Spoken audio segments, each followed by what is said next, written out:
The eviction notice was still clutched in Cora Whitmore's numb fingers when her mother-in-law slammed the cabin door behind her. The sound cracked through the winter night like a rifle shot. For a moment, nobody spoke. The old church lantern hanging above the porch swayed in the wind while snow swept across the yard in white ribbons. 2 neighbouring families stood watching from across the road. No one stepped forward. No one objected. Cora looked down at the folded paper. Protivacated by order of the family. The ink had already begun to smear beneath melting snowflakes. "You gave my son 6 barren years," Martha Whitmore said from the porch. 6 years and not 1 child.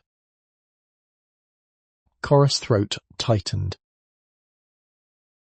Her husband had been dead for only 4 months. Buried before the first frost. Yet somehow she was the one being judged. The one being blamed. "You have no claim here," Martha continued loudly enough for everyone nearby to hear. "No heir. No future. No reason to stay." Several people lowered their eyes. Others didn't. Some simply watched.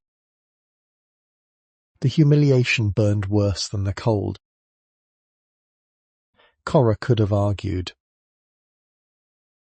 She could have reminded them that she had nursed her husband through 2 winters of lung sickness. That she had balanced every account on the farm. That she had worked fields, repaired fences, and delivered meals when Martha herself had been bedridden. Instead, she folded the notice carefully and placed it inside her coat. Dignity was all she had left. She turned away. Snow immediately swallowed her footprints. By midnight, the storm had become a monster. Wind screamed through the mountain pass above Black Hollow Ridge. Ice stung her cheeks.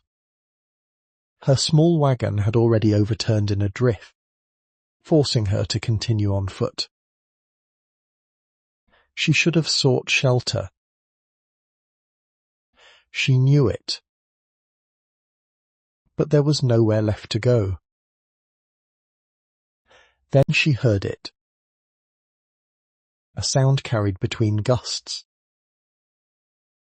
Not a wolf. Not the wind. A child. A faint cry. Cora stopped. The sound came again. She pushed through waist-deep snow toward a cluster of pines. What she found beneath them made her blood run cold. A dead horse lay half-buried beneath ice. Pinned underneath its massive body was a broad-shouldered man covered in snow and blood. Beside him crouched a thin boy no older than 8. The child wasn't crying anymore. He was desperately trying to dig the man free with bare hands. When the boy saw Cora, his eyes widened with terror. Then he pointed frantically toward the unconscious stranger. The man was still breathing. Barely. Cora dropped to her knees. And as lightning flashed somewhere beyond the mountains, she noticed something protruding from beneath the stranger's coat. A leather mining ledger. Stamped with a silver company seal she recognized immediately. The same company that had recently begun buying land all across the valley. The same company rumoured to be driving families from their homes. The same company linked to whispers her late husband had feared before his death. Cora stared at the seal, then at the unconscious mountain man, then at the terrified silent boy. And for the first time that terrible night, she realized her own ruin might not have been an accident at all. The storm did not care whether a person was rich or poor, wanted or unwanted. It buried everyone the same. Cora worked until her arms trembled. The dead horse weighed too much for one woman to move, but years of farm labour had taught her something more useful than strength. Leverage. She cut loose the saddle straps, found a broken pine limb buried beneath the snow, and used it as a crude pry bar. The effort nearly tore her shoulders apart. The silent boy helped without being asked. His hands were bleeding. His face was blue from cold. Still he pushed. Still he dug. Together they managed to shift enough weight for the trapped man to slide free. The moment they rolled him onto his back, Cora sucked in a breath. He was enormous. Even injured, he looked built from stone and timber. A thick black beard framed a weather-beaten face scarred by years in the mountains. One eyebrow carried an old white scar. His coat was torn open near the ribs where blood had frozen into dark sheets. The boy immediately dropped beside him. His small hands shook as he touched the man's shoulder. The stranger didn't move. The boy's panic returned. Cora grabbed his wrist gently.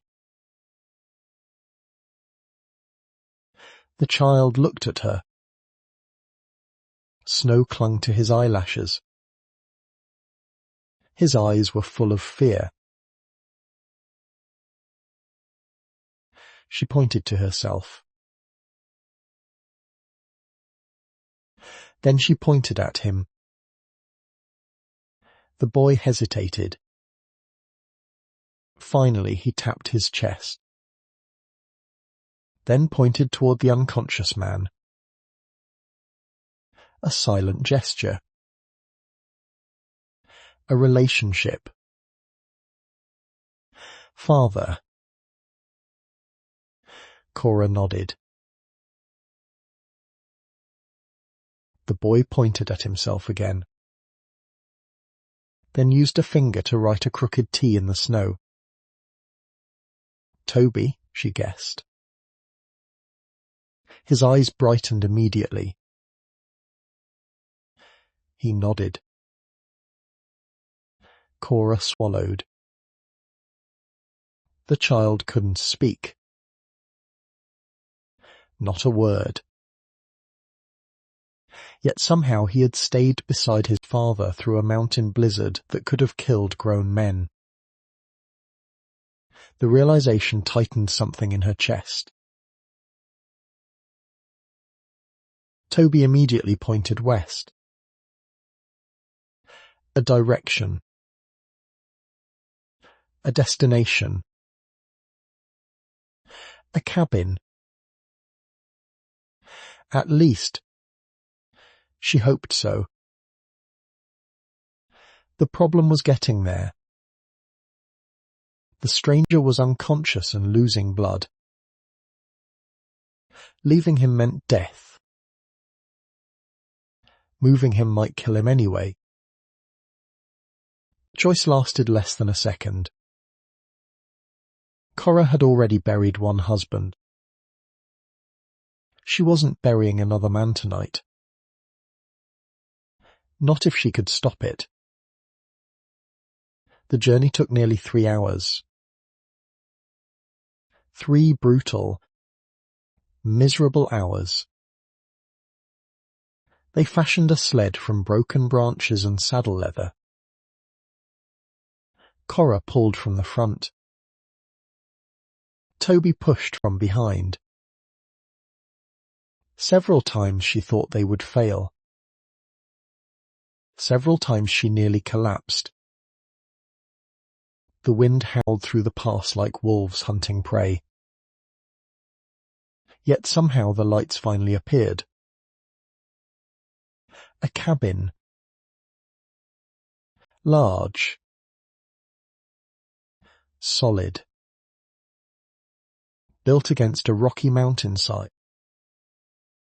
Smoke no longer rose from the chimney.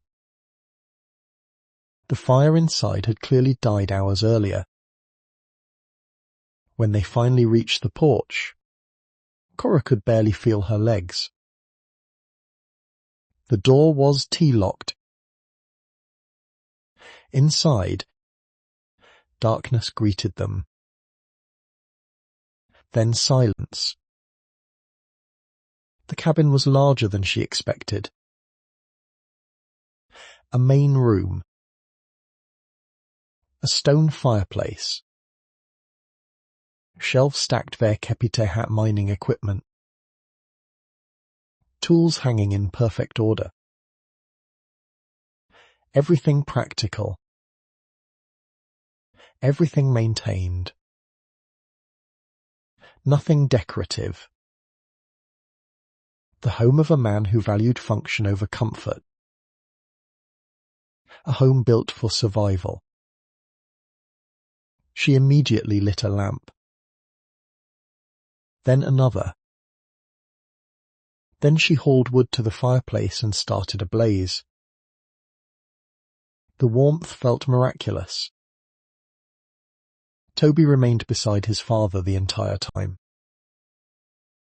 Watching. Waiting. Refusing to leave. Cora removed the man's coat. The injury became visible immediately. A jagged wound along the ribs. Probably from the horse falling during the storm. Not deep enough to kill him outright. But dangerous. Especially if infection set in. Years ago, before marriage, Cora had spent 2 seasons assisting an elderly frontier midwife. People assumed she only delivered babies. They never understood how much practical medicine frontier women learned. Setting bones. Cleaning wounds. Treating fevers. Recognizing infection before it spread. The old woman had taught her all of it. Knowledge became survival where doctors rarely existed. Now that forgotten knowledge might save a life. She boiled water. Cleaned blood. Removed debris. Stitched torn flesh by firelight. Hour after hour. Near dawn, the stranger finally stirred. His eyes opened suddenly. Sharp. Dangerous. Instinctively alert despite the injury. His hand shot toward a rifle leaning against the wall. Cora stepped back. The man froze. His gaze settled on her. Then on Toby. Then on the fireplace. Confusion flickered across his face. His voice sounded rough as gravel. The man frowned. Memory returned slowly. Then he looked at Toby. The boy immediately rushed forward. The giant mountain man's expression changed. Not completely. Just enough. The hard edges softened. Relief. Pure and immediate. His hand settled on Toby's shoulder. Only then did he look back toward Cora. It wasn't a question. She shook her head. For several seconds the room remained silent. The stranger finally nodded.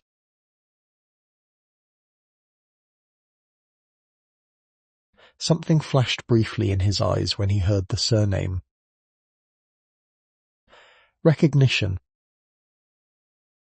Gone almost immediately. "You know me?" she asked.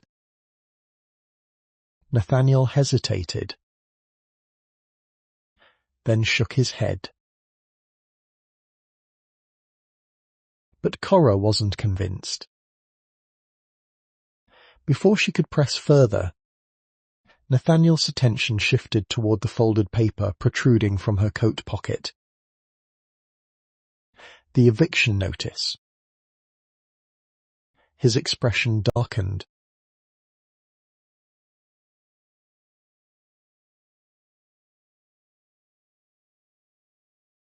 A longer silence followed.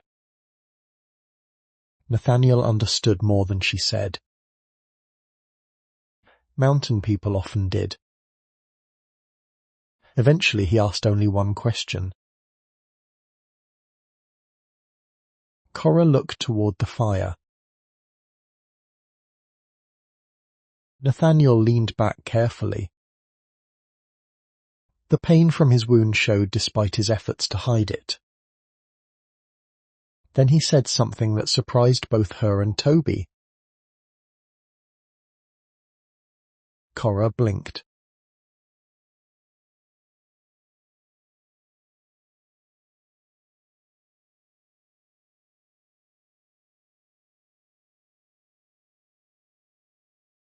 Nathaniel stared into the flames. For several moments he said nothing. Finally he answered. The simplicity of it struck her harder than any grand speech could have. No pity.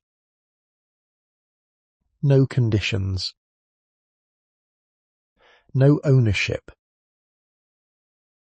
Just practical truth. Yet before she could respond, Toby suddenly rushed across the room. The boy grabbed the leather mining ledger Nathaniel had carried. His hands trembled.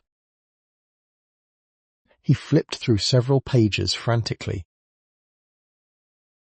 Then pointed. Nathaniel's face lost all colour. The page contained a folded document hidden inside the ledger. A land survey. Several signatures. A company seal. And at the bottom of the page was a name that made both adults go silent. Elias Whitmore. Cora's dead husband. Someone had signed his name 6 weeks after he was buried. And beneath the forged signature was a transfer agreement involving thousands of acres of silver-rich land. Nathaniel looked up slowly. The storm outside suddenly felt very far away. "Mrs. Whitmore," he said quietly. The cabin seemed smaller after that. Not because the walls had moved. Because the truth hidden inside the ledger suddenly occupied every corner of the room. Cora stared at the signature until the letters blurred. Elias Whitmore. Her husband S. name. Written in familiar handwriting. The same careful slant. The same looping E. Yet Nathaniel was right. The date beneath the signature had been recorded 6 weeks after Elias was laid beneath frozen earth. 6 weeks. Cora remembered every day of those 6 weeks. The grief. The funeral. The debts. The endless silence inside the farmhouse. A dead man had not signed that document. Someone had signed for him. Someone had benefited from it. Nathaniel carefully closed the ledger. Cora looked up sharply. Nathaniel nodded. The matter-of-fact answer somehow felt respectful. No accusation. No doubt. Just acceptance. Toby sat beside the fire watching both adults. His eyes moved between them as though he sensed something important had changed. Outside, the storm finally began to weaken. Grey morning light filtered through frosted windows. For the first time since being thrown from the Whitmore farm, Cora felt exhaustion settling into her bones. Nathaniel noticed.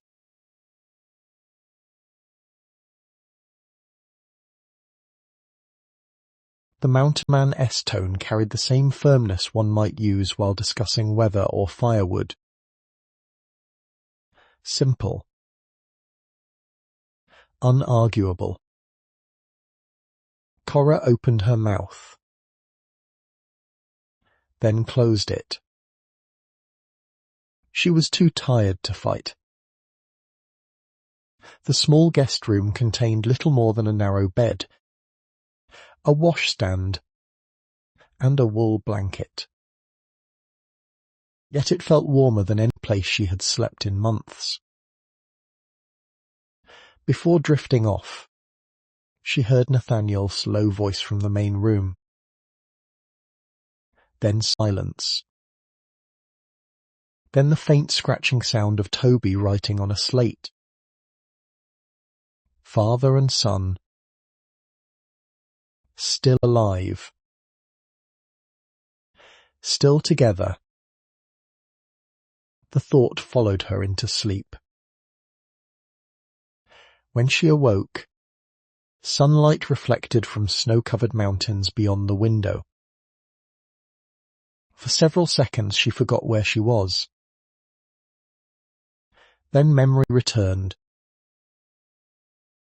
The eviction. The blizzard. The ledger. The forged signature. Everything. She quickly dressed and entered the main room. Nathaniel was gone. Toby sat at the table eating oatmeal. The boy brightened immediately when he saw her. He pointed toward the door. "Your father?" she asked.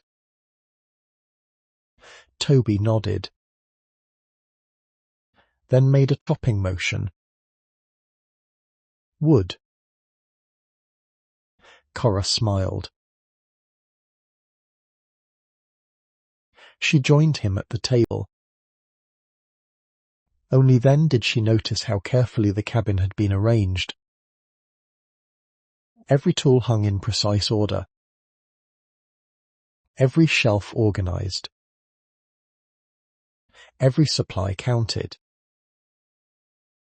Nothing wasted. Nathaniel Blackwood clearly survived because he planned ahead. A man like that did not leave things to chance, which made the forged document even more troubling. A careful man would not carry false papers unless they mattered. After breakfast, Cora began cleaning. Not because anyone asked,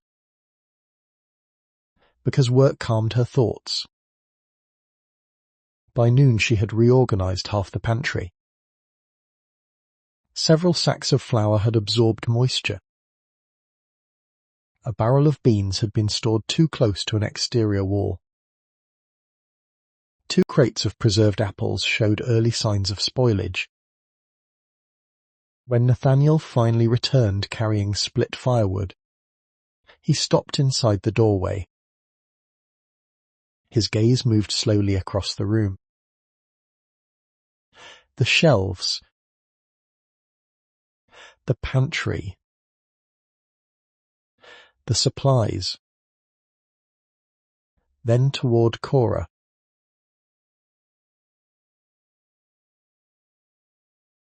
A pause.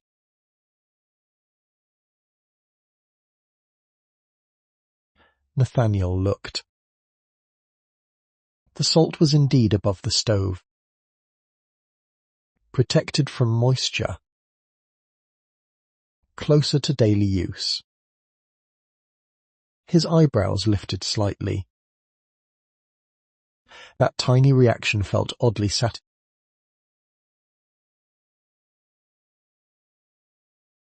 Another pause.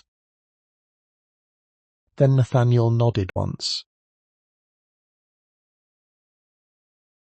That was all.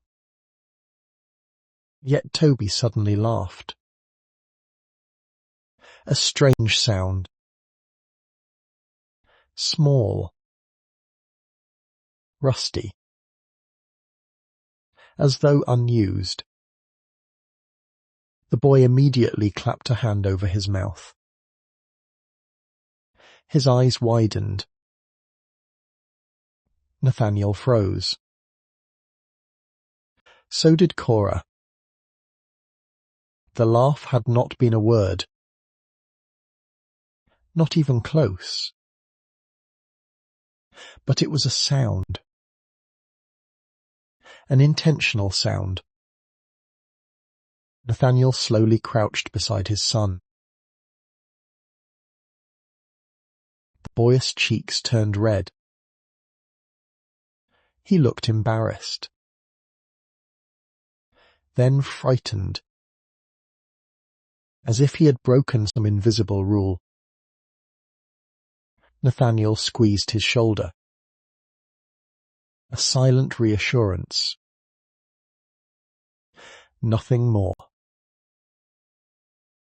The moment passed.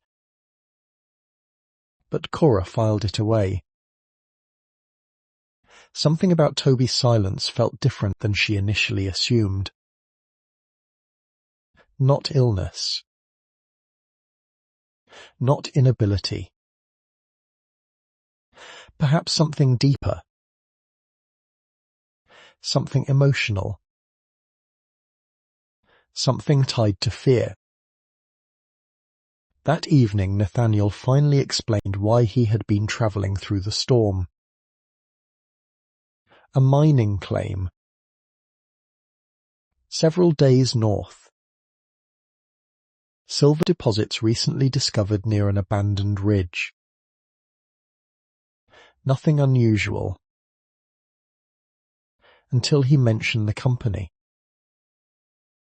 Black River Consolidated. The same company seal stamped inside the forged document. The same company connected to the land transfers. The same company now purchasing properties across the valley. Nathaniel stared into the fire while speaking.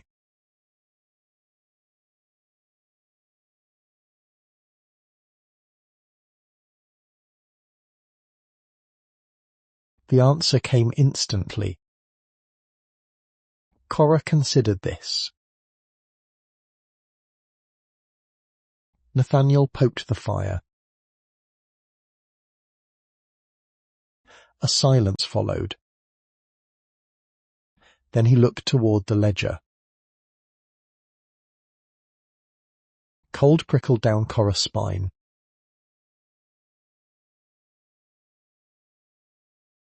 The room grew quiet. Very quiet. Nathaniel continued.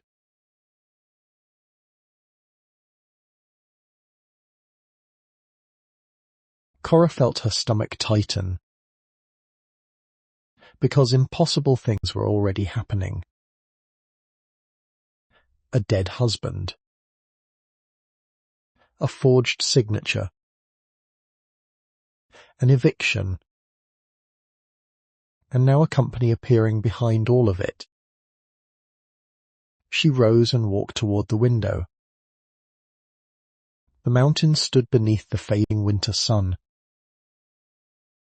Beautiful. Silent. Ancient. Somewhere beyond them, men were making fortunes. And perhaps committing crimes. Then she noticed movement. A rider. Far below. Approaching the cabin trail. Nathaniel saw him too. His expression hardened immediately. The rider wore a dark coat. A city hat. Not a miner. Not a trapper. Not a mountain man. The horse climbed steadily toward the property. Purposefully. Directly. He knows this place, Nathaniel said. Nathaniel's jaw tightened.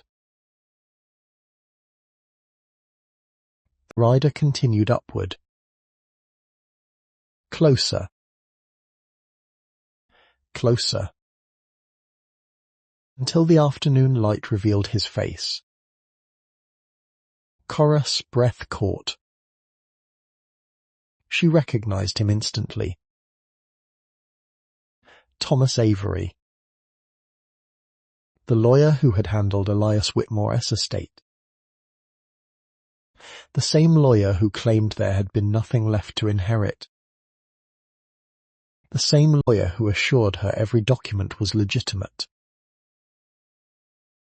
And he was riding straight toward Nathaniel Blackwood's cabin. As if he already knew exactly where the ledger had gone, Thomas Avery arrived with the confidence of a man who believed every door would open for him. Even in the mountains. Even after sunset. Even when riding alone through territory where strangers usually announce themselves long before reaching a cabin. Nathaniel noticed it too. He stood quietly beside the window, watching the lawyer approach. The boy immediately understood. He gathered the ledger and carried it toward a narrow storage room behind the kitchen. No explanation was needed. This had happened before. That realization unsettled Cora more than anything else. Nathaniel had expected trouble. Not necessarily today. But eventually. The lawyer dismounted beneath the porch lantern. Snow crunched beneath polished boots that looked absurdly expensive this far into the mountains. Thomas Avery removed his gloves. Smiled. Then knocked. 3 calm taps. As though visiting friends. Nathaniel opened the door only halfway. Avery's smile widened.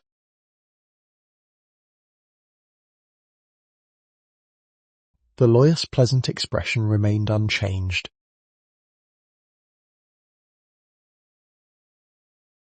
For a brief second something cold appeared behind Avery's eyes. Gone almost immediately. His gaze shifted past Nathaniel.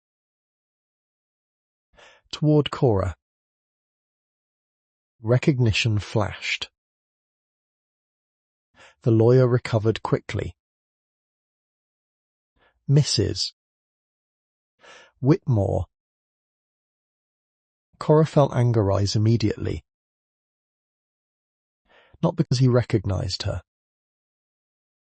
Because he looked surprised to find her alive. The realization hit hard. A man who helped remove her from her home should not have expected to see her here. Yet somehow he didn't. Mr. Avery. The lawyer tipped his hat politely. So good to see you, Ree. Safe. The pause before the last word told its own story. Nathaniel noticed. Cora noticed. Even Toby noticed. The lawyer stepped onto the porch. Nathaniel folded his arms.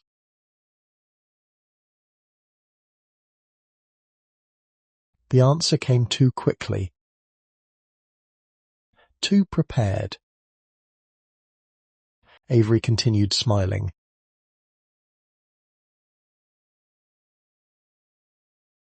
The lawyer laughed softly. Not because anything was funny. Because men like Thomas Avery believed politeness could hide a threat. Nathaniel didn't move. Avery studied him, then glanced briefly toward the cabin interior.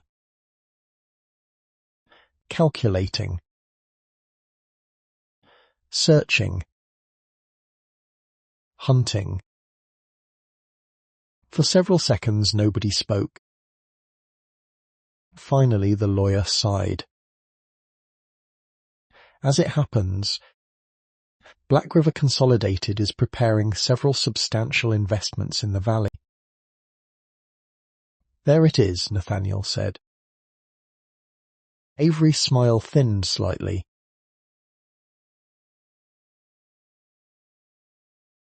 The lawyer adjusted his gloves. Nathaniel's voice remained calm.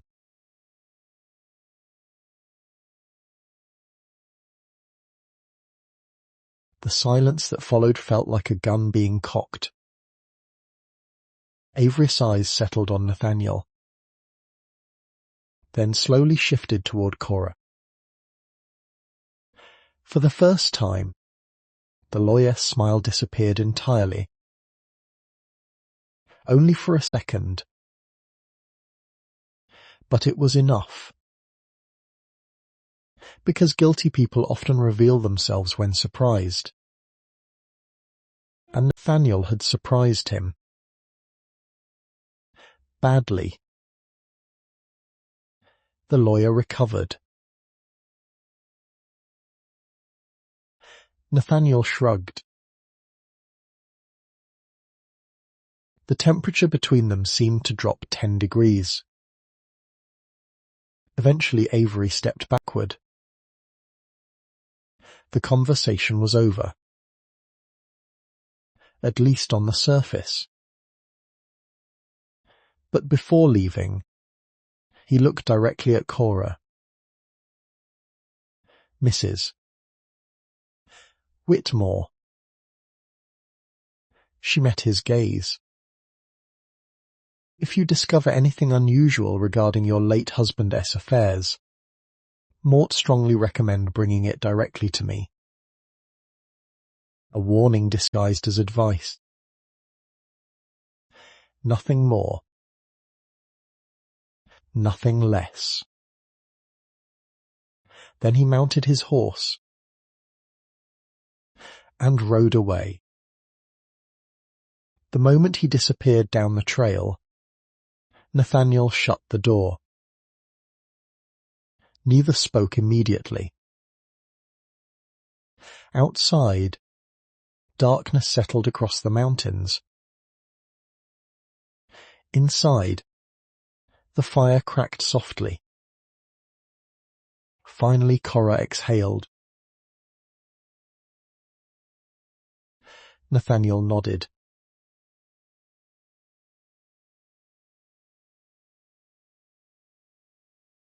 She stared toward the door. Nathaniel considered that, then shook his head.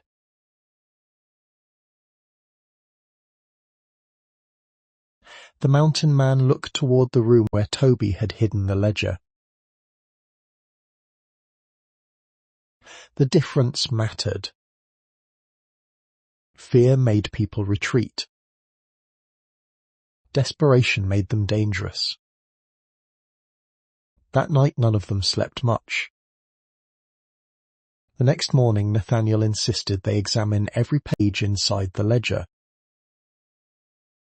The document that carried Elias Whitmore's forged signature was only the beginning. As sunlight filled the cabin, Cora carefully turned page after page. Columns of figures. Land purchases. Survey notes. Transportation records. Mining claims. At first it looked ordinary. Then patterns emerged. The same names appeared repeatedly. Families who lost property after a death. Widows forced to sell. Ranches purchased below value. Inheritance disputes settled unusually quickly. Always the same company. Always the same lawyer. Always Black River Consolidated. Nathaniel spread several pages across the table. Cora studied them. Years of bookkeeping stirred awake inside her mind. Numbers had always spoken more honestly than people. She compared dates. Amounts. Transfers. Then something clicked. Her eyes widened. She pointed toward a series of entries. Nathaniel leaned closer. Cora continued tracing figures with her finger. She moved to another page. Then another. Nathaniel frowned. The discrepancy was small. Very small. A few dollars. Sometimes less. Easy to miss. Until repeated hundreds of times. Thousands. The total became enormous. Nathaniel looked up.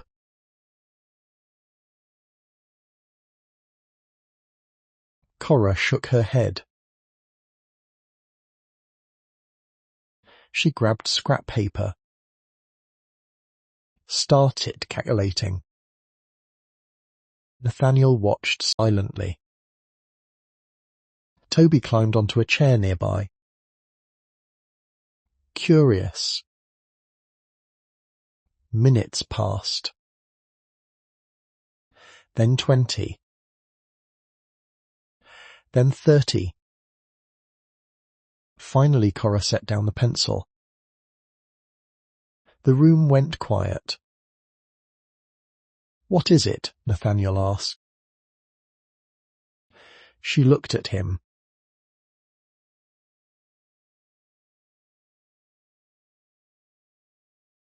Nathaniel's eyes narrowed. Cora turned the paper around. A single name appeared repeatedly beside hidden transfers. Not Black River Consolidated. Not Thomas Avery. Someone else. Someone receiving money through secondary accounts. Someone powerful enough to remain invisible. Nathaniel stared, then slowly sat back, because he recognized the name immediately. Sheriff Walter Boone, the highest law officer in 3 counties, the man responsible for investigating property fraud, the man responsible for protecting widows, the man who signed approval papers on nearly every disputed land transfer in the valley. For several seconds nobody spoke. Then Toby suddenly made a sound. A sharp gasp. The boy was staring at the window. Cora followed his gaze. So did Nathaniel. A figure stood beyond the glass, watching them, motionless, half hidden by blowing snow. The moment they turned toward the window, the stranger disappeared. Nathaniel grabbed his rifle, opened the door, rushed outside. But the yard was empty. Only one thing remained behind. A folded sheet of paper pinned to the porch post with a hunting knife. Nathaniel pulled it free. "Read it." Then his expression darkened. "What does it say?" Cora asked. He handed her the note. The message contained only one sentence. "Return the ledger or the boy dies." And beneath the threat was a symbol burned into the paper. The same silver company seal stamped throughout the ledger. The note remained on the table long after the fire had burned low. "Return the ledger or the boy dies." No signature. No name. No explanation. Only the company seal. The threat had been crafted by someone who wanted fear to do the work for them. And it was working. Not on Nathaniel. Not entirely on Cora. But Toby had seen it. The boy sat near the fireplace clutching a wool blanket while his eyes remained fixed on the paper. Nathaniel folded the note and slipped it into his coat. Cora's voice was quiet. Nathaniel looked toward Toby. The boy lowered his eyes. That was the frightening part. He had known. Not the specific threat, but danger. The kind that becomes familiar. The kind children should never recognize. Nathaniel walked toward the window. Snow drifted across the yard. The mountains looked peaceful. Beautiful. Deceptive. Cora turned. Nathaniel nodded toward the note. He paused. The room fell silent. Because that detail mattered. A great deal. Only someone familiar with Nathaniel's life would know how to threaten him effectively. Not his cabin. Not his mine. Not his money. His son. That meant the threat was random. It was personal. By morning, Nathaniel had made a decision. Cora nearly laughed.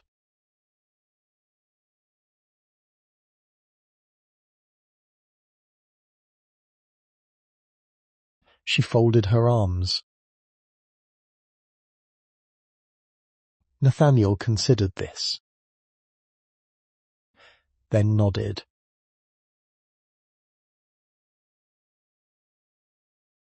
Because if they think we're hiding, they control the board. His eyes settled on the ledger. If we move first, they don tea.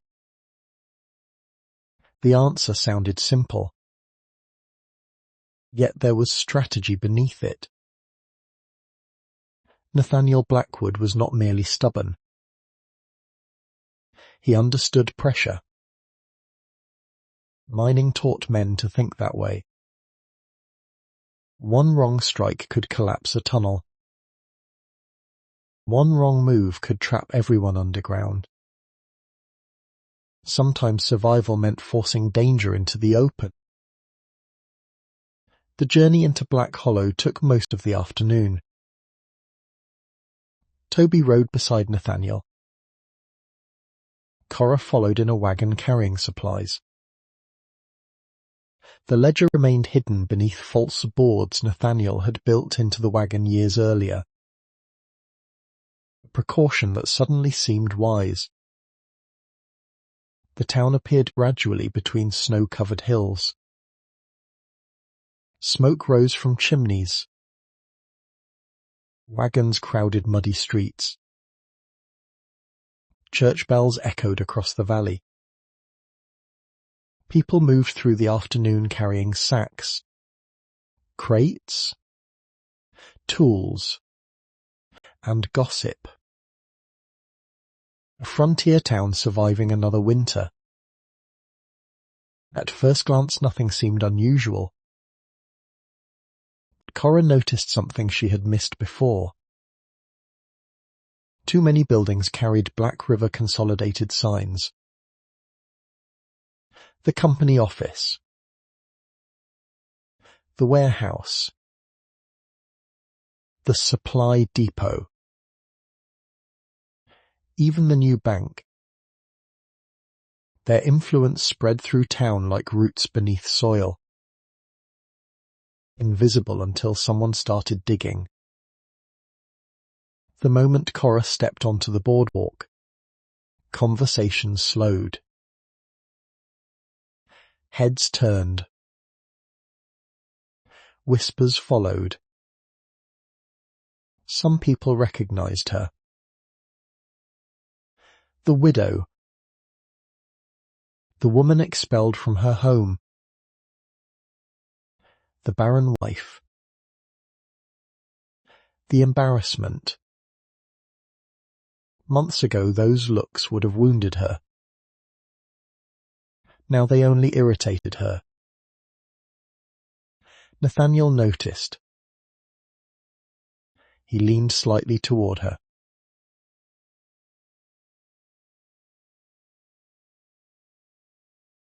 A faint smile touched her lips.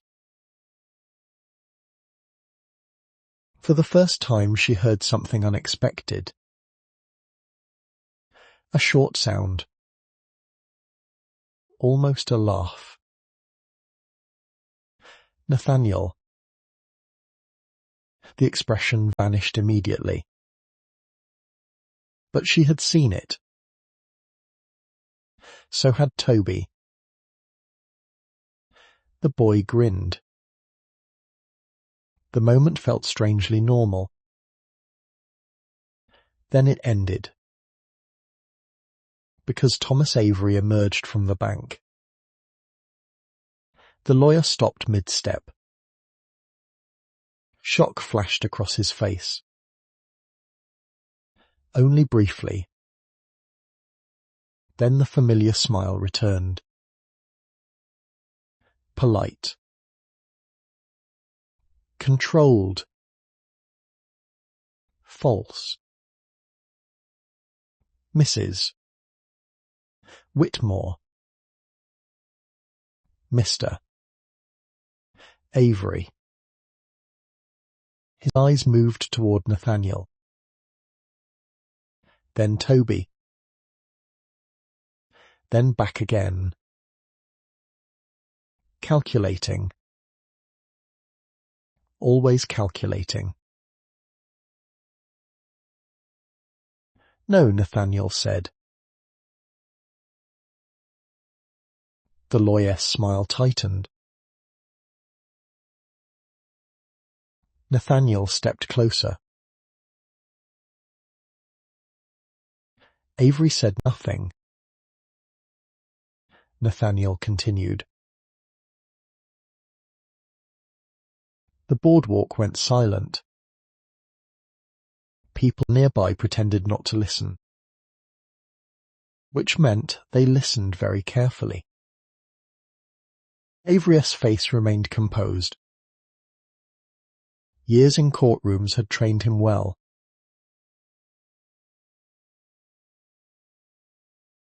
For a moment the lawyer said nothing. Then he smiled again and walked away. Too quickly. Far too quickly. Cora watched him disappear into the crowd.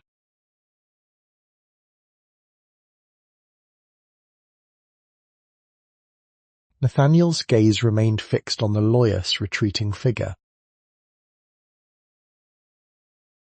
The words lingered in her mind. Evidence. That was the key. Not suspicions. Not anger. Not revenge. Proof. They needed proof.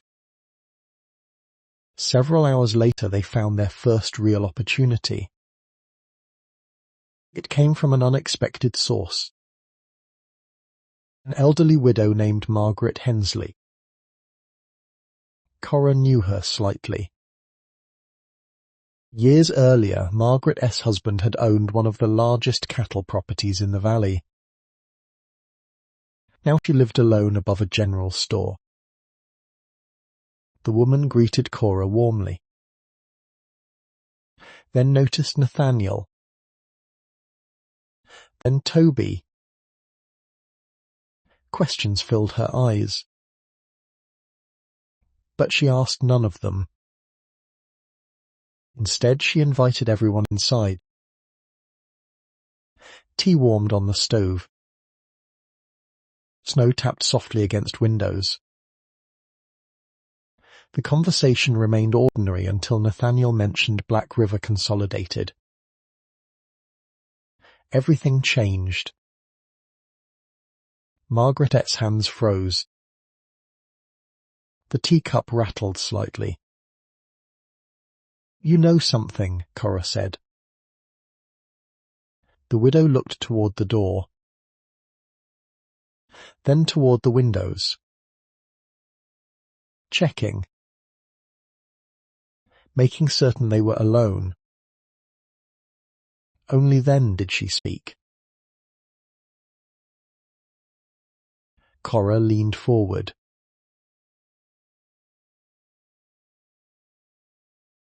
The old woman's voice trembled. Nathaniel's expression hardened. Margaret swallowed. Silence filled the room. Real? That made no sense.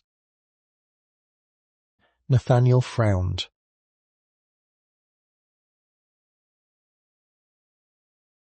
The widow looked miserable. Cora felt a chill crawl down her spine. Because forged signatures could be explained. Real signatures created a different problem entirely. A much worse one. Margaret continued. No one spoke. No one moved. The fire cracked softly behind them. Then the widow whispered something that made the room go completely still. Cora's mind raced. Old letters. Legal forms. Property records. Anything carrying authentic signatures. Enough samples could allow someone to duplicate handwriting almost perfectly. Not forgery. Manufacture. A systematic operation. Professional. Organized. Profitable. Nathaniel exchanged a look with Cora. The same realization struck both of them. This wasn't T1 stolen property. It wasn't T1 widow. It wasn't even one valley. Someone had built an entire business around the dead. Then Margaret stood. Slowly. Carefully. As though making a decision. She walked toward a bedroom. Several minutes passed. When she returned, she carried a weathered lockbox. The key shook slightly in her hands. She opened it. Removed a stack of papers. And placed them on the table. Land records. Correspondence. Bank notices. Receipts. Years of them. But one document immediately caught Cora's eye. A letter. Stamped with the seal of Black River Consolidated. The signature at the bottom belonged not to Thomas Avery. Not to Sheriff Boone. But to someone neither of them expected. A man named Samuel Mercer. President of Black River Consolidated. The richest businessman in 3 territories. The man publicly celebrated for bringing jobs, railroads, and prosperity to the region. The man scheduled to arrive in Black Hollow within 5 days. For a public land auction. An auction involving hundreds of acres recently acquired from widows, estates, and deceased ranchers. Nathaniel looked up from the letter. His eyes met Cora's. Both understood immediately. The auction was merely business. It was the center of everything. And for the first time, they finally knew where the enemy would be. The ride back to the mountain cabin felt different. Not safer. Not easier. Just clearer. For the first time since the storm, they knew the shape of the enemy standing in front of them. Samuel Mercer. Thomas Avery. Sheriff Walter Boone. A corporation swallowing land from the dead. And somewhere within the ledger and Margaret Hensley-esque documents lay the proof. The mountains rose around them as dusk settled across the valley. Toby rode quietly beside them.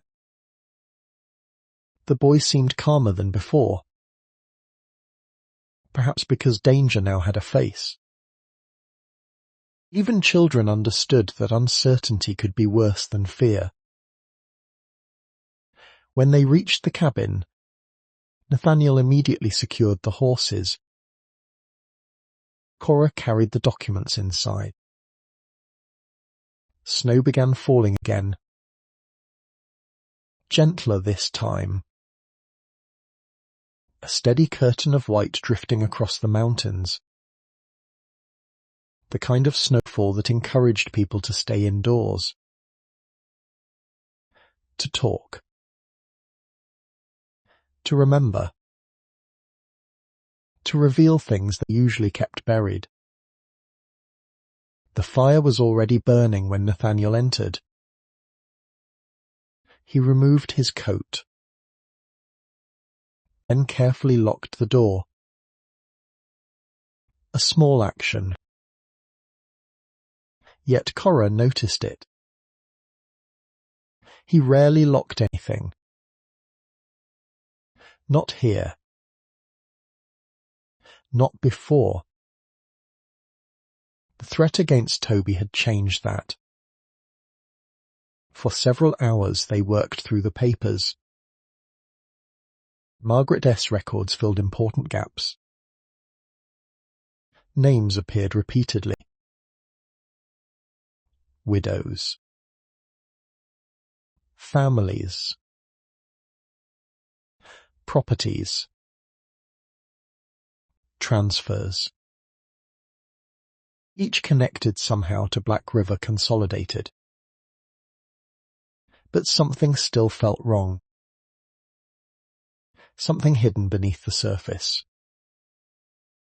Nathaniel noticed her frustration. Cora rubbed her eyes.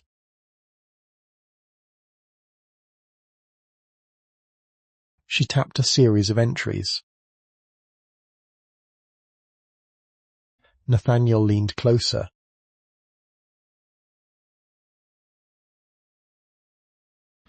He frowned.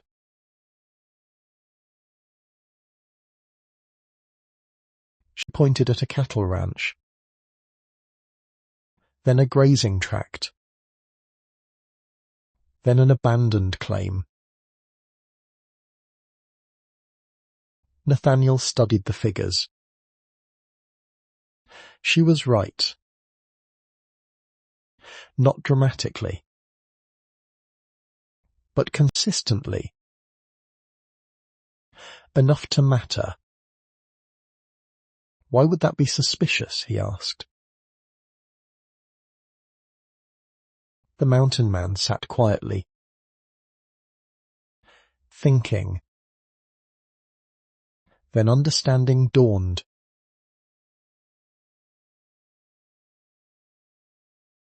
She grabbed another page. Then another. Comparing dates. Cross-checking transfers.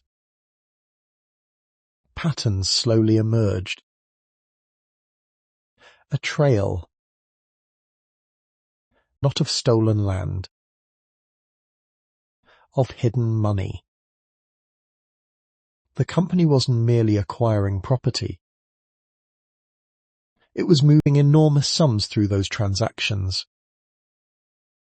Money disguised as legitimate purchases. money flowing somewhere else. Someone was laundering profits through land sales. Nathaniel's jaw tightened. Cora looked up. He reached for a map hanging near the fireplace. A faded survey of the surrounding mountains. Several locations had been marked years earlier. Old claims. Abandoned tunnels. Silver veins. Nathaniel pointed toward a region north of Black Hollow. His finger moved west. Another pause. Then realization struck. The properties weren't valuable because of farming or grazing or timber. They sat directly above unexplored mineral zones, areas never officially surveyed, areas potentially worth fortunes. Cora stared at the map. The pieces slowly clicked together. The dead. The forged signatures. The acquisitions. The hidden money.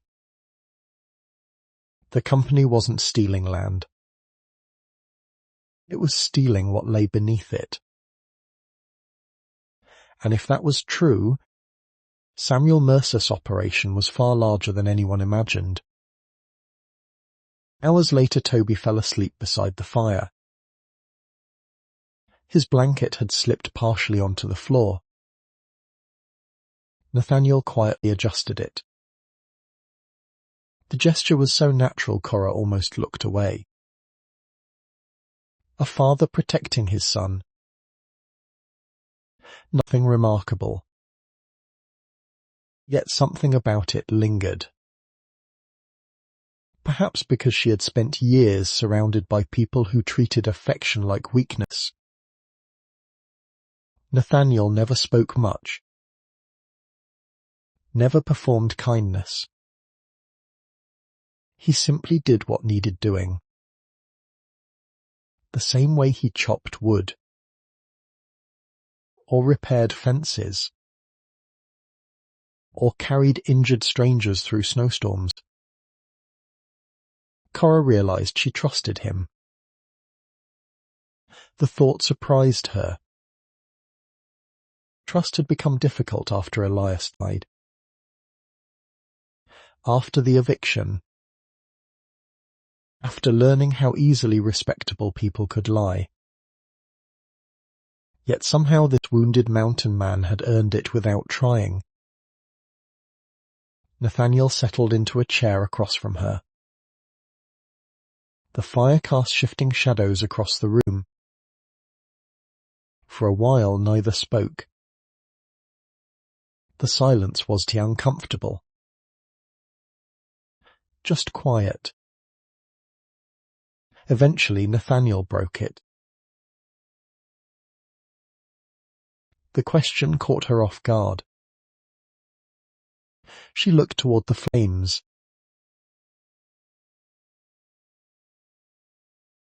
A faint smile touched her lips.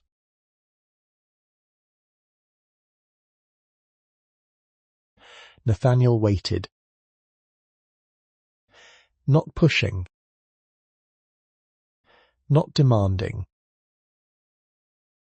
Just listening. So she told him. Not everything. But enough. The years of trying for children. The doctors. The herbal remedies.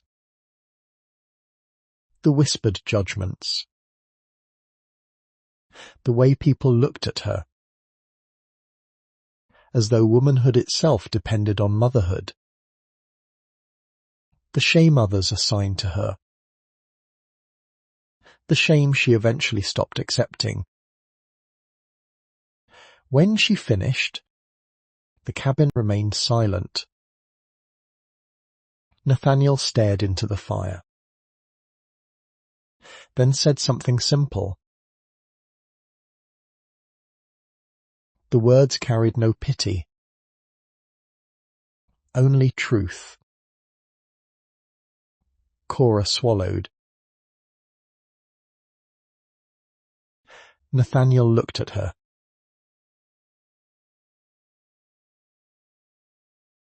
A long pause followed. The mountain man rarely spoke about himself. That much was obvious. Yet eventually he nodded and began. Toby's mother had died 7 years earlier. A fever. Fast. Unexpected. The kind frontier medicine couldn't stop. Afterward, Toby stopped speaking. Not immediately, but gradually. Less each month. Then not at all. Doctors called it trauma.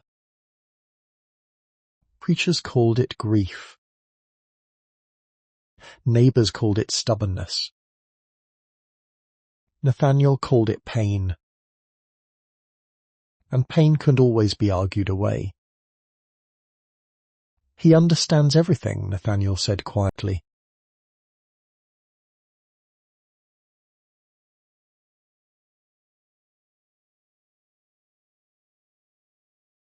The mountain man's gaze shifted toward his sleeping son.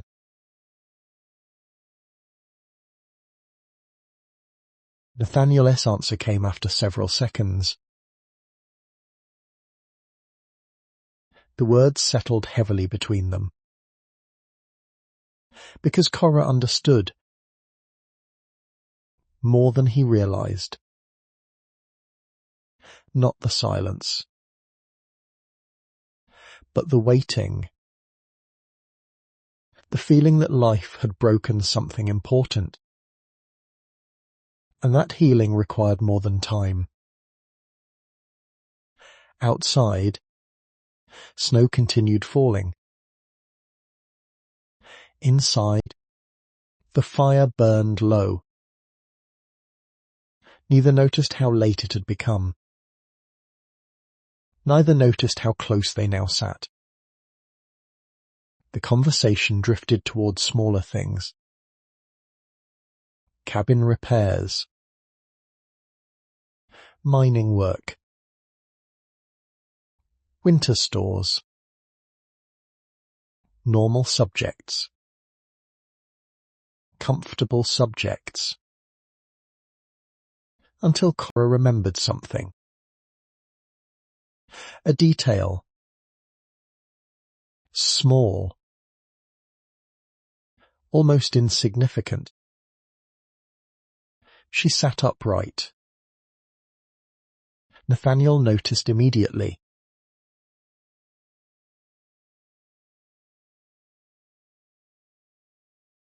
She rushed toward the documents. Started sorting through pages. Searching. Nathaniel watched. Then joined her.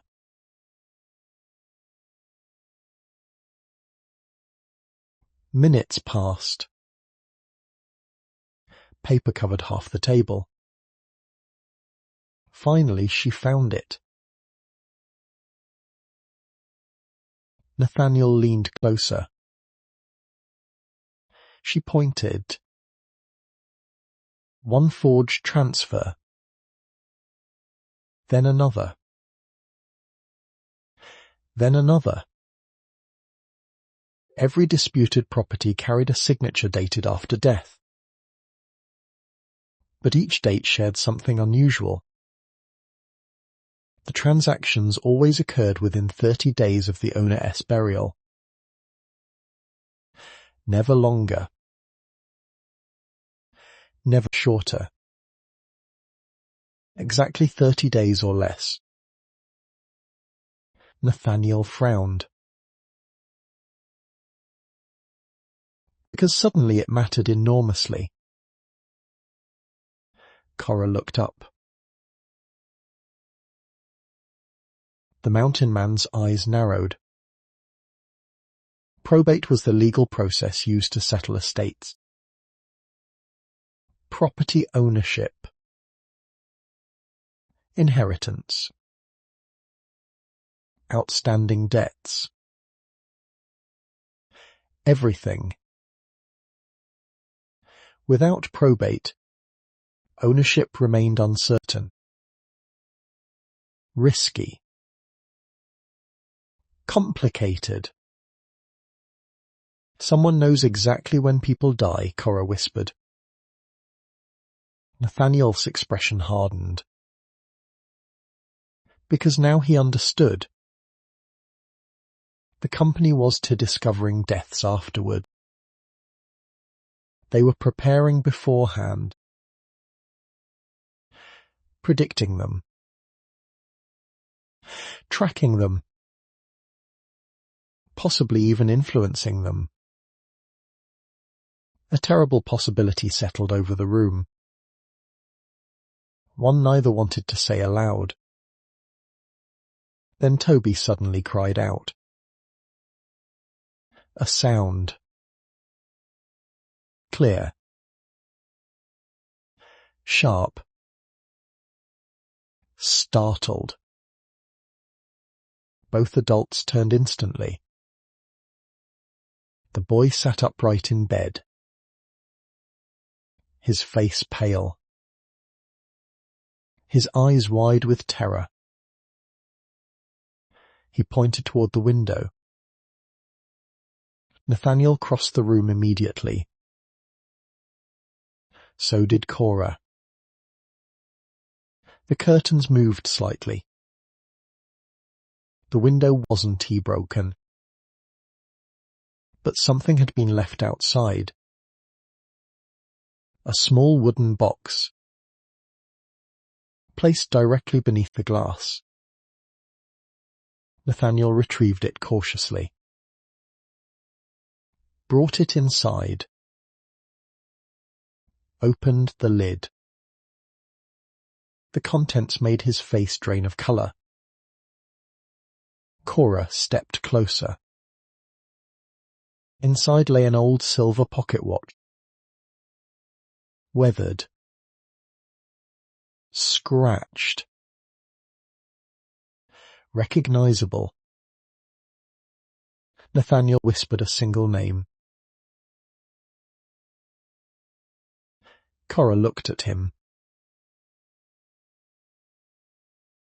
Nathaniel stared at the watch. His voice became almost inaudible. A pause. Then another. Finally he added the part that truly mattered. The pocket watch sat in Nathaniel's palm like a ghost. For several long seconds he didn't move. Didn't he blink? Didn't he speak? The fire crackled softly behind him. Snow tapped against the windows. Everything else seemed very far away. Cora had never seen him look frightened before. Angry. Guarded. Suspicious. Yes. But not frightened. Now she understood the difference. Because Nathaniel Blackwood was staring at the past. And the past was staring back. Your brother? She asked quietly. Nathaniel nodded. The motion was almost imperceptible. "Toby, go to the kitchen." The boy hesitated. Nathaniel repeated the instruction. Gently. Firmly. Eventually Toby obeyed. The moment he disappeared into the next room, Nathaniel sat heavily in a chair. The watch remained open. Inside the lid was a faded photograph. Two young men standing beside a mine entrance. Brothers. One was clearly Nathaniel. The other looked younger. Smiling. Confident. Alive. Nathaniel swallowed. Cora remained silent. A faint bitter smile touched Nathaniel's face.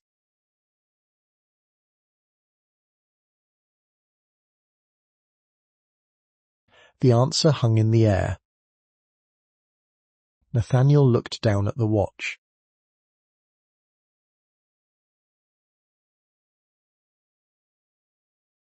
The mountain man stared into the fire. His voice remained steady. But only barely. Cora felt cold despite the warmth of the cabin. Nathaniel laughed once. A humorless sound. Silence followed. Then he continued.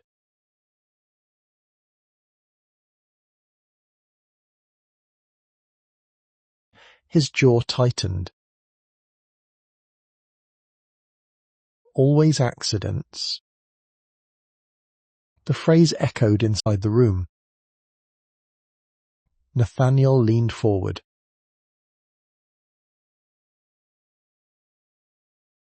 For several moments he said nothing. Then he answered. The simplicity of the words somehow made them worse. No dramatic explanation.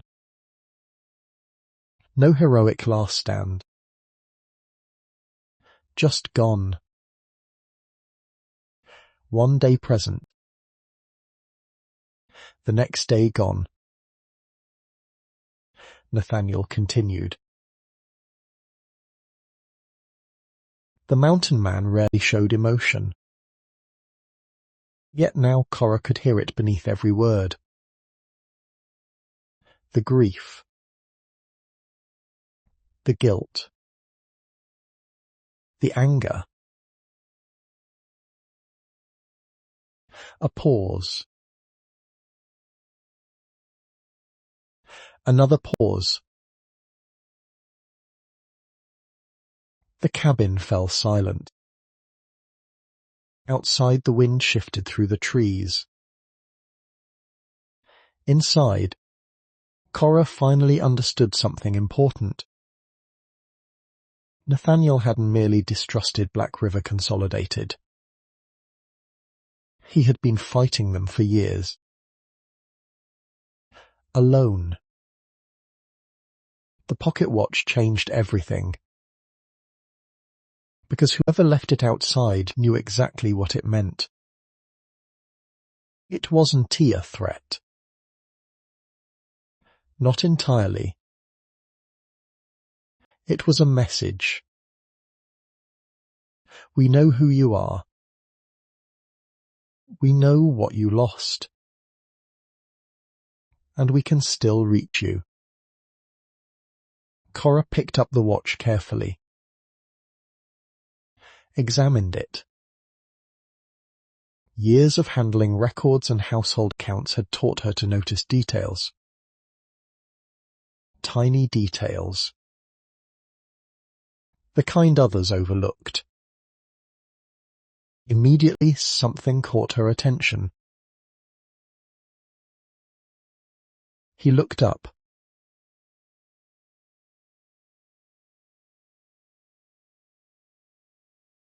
She shook her head. Nathaniel frowned. Cora pointed. A small scratch ran across the inner casing. Not unusual. Except it was T-random. Nathaniel leaned closer. His eyes narrowed. The mark resembled a line. Then another. Then another. A shape. A symbol. Very faint. Almost invisible. Nathaniel's expression changed.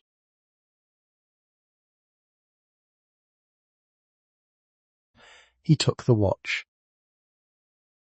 Turned it toward the firelight. The symbol became clearer.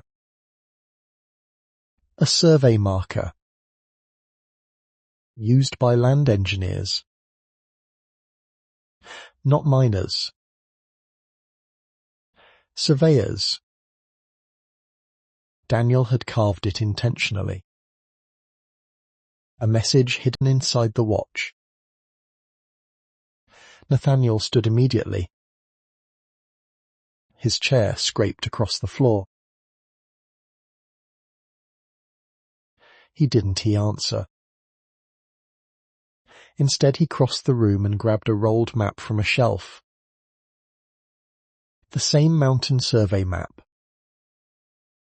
The one they had examined earlier. He spread it across the table. Then pointed. Near an abandoned ridge north of Black Hollow. The identical symbol appeared beside an old survey marker. Cora stared. Nathaniel's eyes remained fixed on the location. The realization hit like lightning. Not a random threat. Not a warning. A clue. Someone had delivered the watch because someone wanted it found. But who? And why now? The questions lingered through the night. By dawn, Nathaniel had made another decision. They would follow the marker. Immediately. The ridge lay nearly a day's ride north. Remote. Dangerous. Buried beneath snow. Exactly the sort of place secrets preferred. Toby insisted on coming. Nathaniel refused. The argument lasted nearly 20 minutes. Mostly because Toby proved surprisingly stubborn. Eventually a compromise emerged. The boy would stay with Margaret Hensley in town. Safe. Protected. Away from whatever waited in the mountains. Toby hated the arrangement, but finally agreed. The farewell was brief. Nathaniel crouched beside him. Spoke quietly. The boy listened. Then nodded. When they departed later that morning, Toby stood on Margaret's porch watching them disappear into the snowy hills. His expression haunted Cora long after they left. The ride north proved difficult. Snow deepened. Trails narrowed. The temperature dropped steadily. Yet the marker led somewhere specific. Nathaniel never doubted it. By late afternoon the ridge finally appeared. A jagged line of rock cutting through the mountains. Abandoned mining territory. Old. Forgotten. Dangerous. Several tunnels had collapsed years earlier. Others remained open. Barely. The survey marker stood exactly where the watch indicated. Half buried beneath snow. Weathered by time. Nathaniel dismounted first. Cora followed. The area seemed deserted. Silent. Nothing moved except drifting snow. Then Nathaniel found it. A hidden entrance. Not a mine. A storage shaft. Concealed behind rockfall. Almost impossible to notice. Someone had intentionally disguised it. Cora's pulse quickened.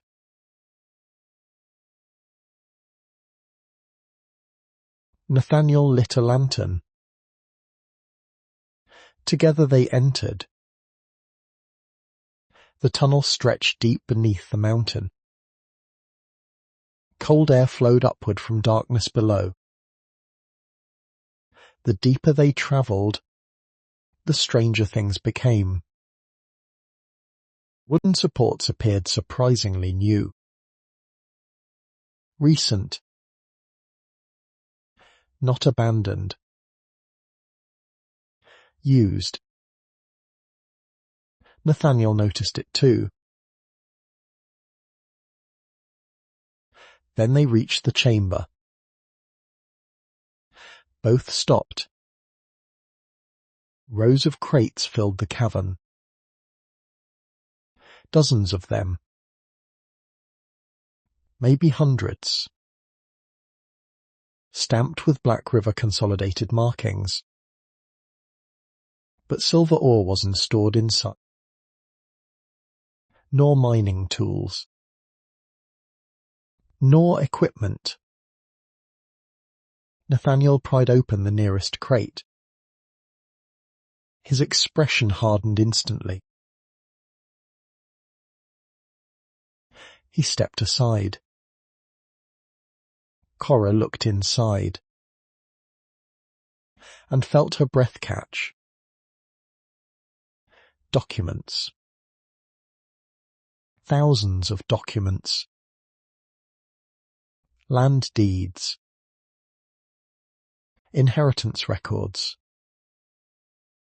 Death certificates. Property transfers. Entire lives reduced to paperwork. Evidence. Enough evidence to destroy powerful men.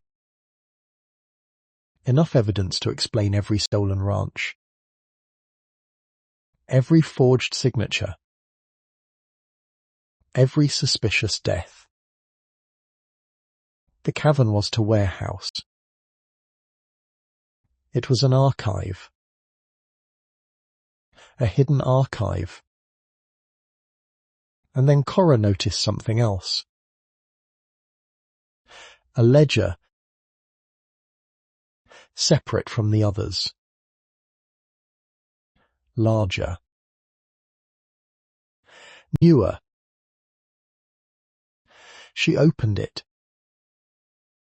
Turned several pages.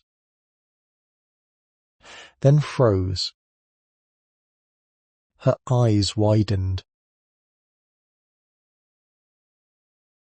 He looked up. The colour drained from her face. She pointed toward a page. One specific entry. One specific name. Nathaniel, read it. Then read it again. Because he couldn't believe it. Neither could she. At the top of the page appeared a list of future acquisitions. Properties targeted for transfer. Owners scheduled for removal. And among the names marked for acquisition was someone very much alive.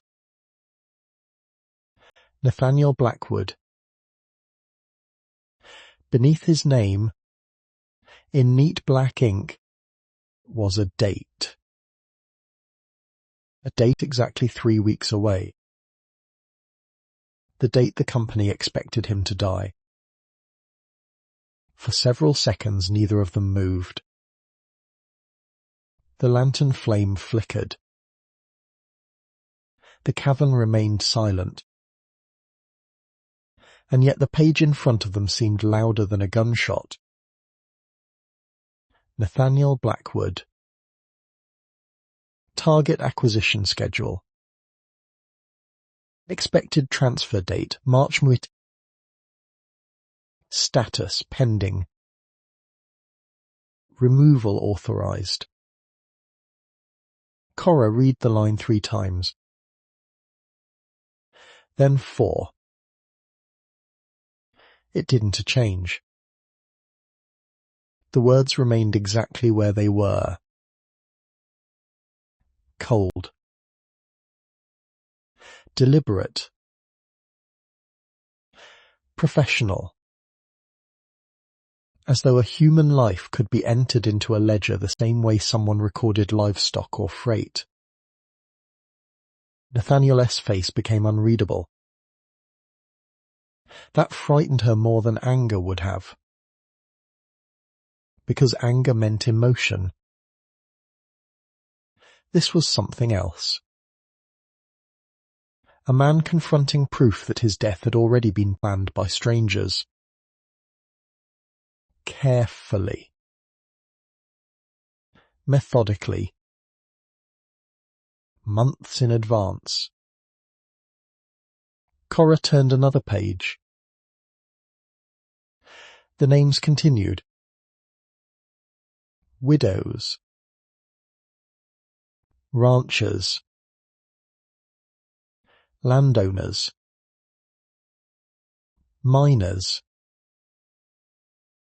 Some marked completed. Some pending.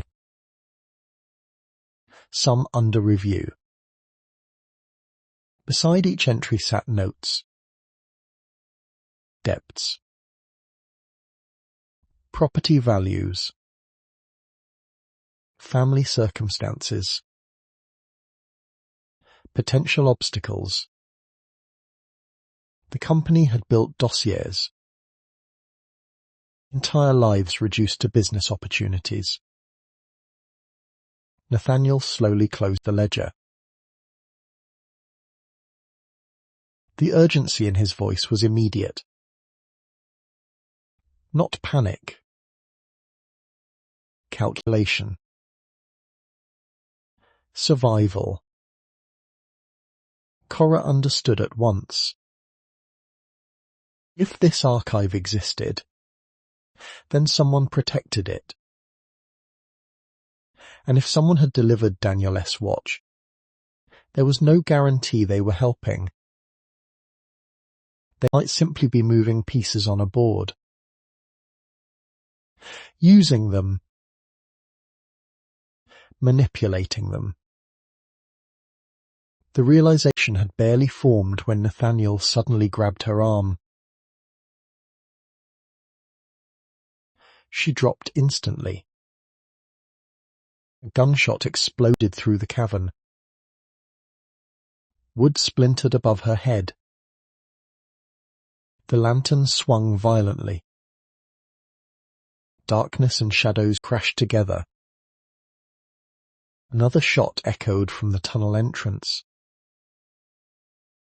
Then another. Nathaniel pulled her behind stacked crates.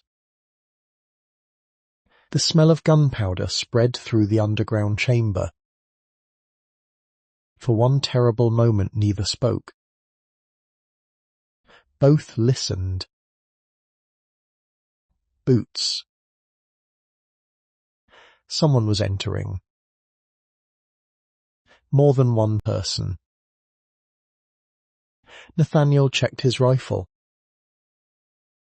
2 cartridges. Not enough. Not nearly enough. He looked toward the tunnel. Then toward the crates. Then toward Cora.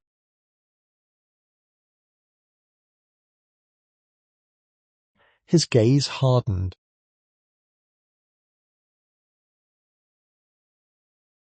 The answer came instantly. The mountain man blinked. Perhaps because nobody ever argued with him during moments like this. She continued.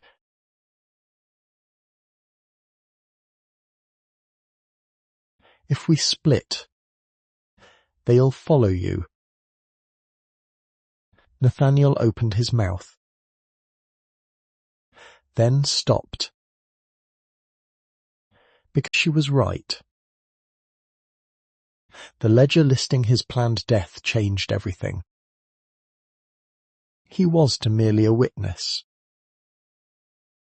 He was a target. Another shot struck nearby. A crate exploded into fragments. Paper erupted into the air like snow. Voices echoed through the darkness. Still distant. Still approaching. Nathaniel made a decision. Together they moved deeper into the archive. Rows of crates created a maze. Perfect for concealment. Perfect for ambush. The attackers knew that too. The footsteps separated. Different directions. Searching. Hunting. Cora's heartbeat pounded in her ears. She counted 3 men. Perhaps 4. Not enough information. Too much danger.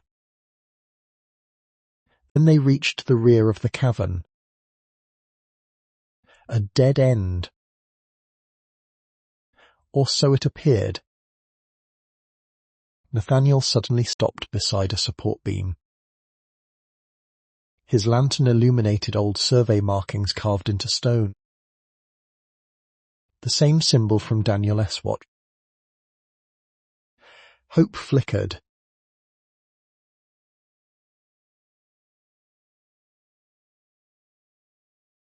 At least he was honest.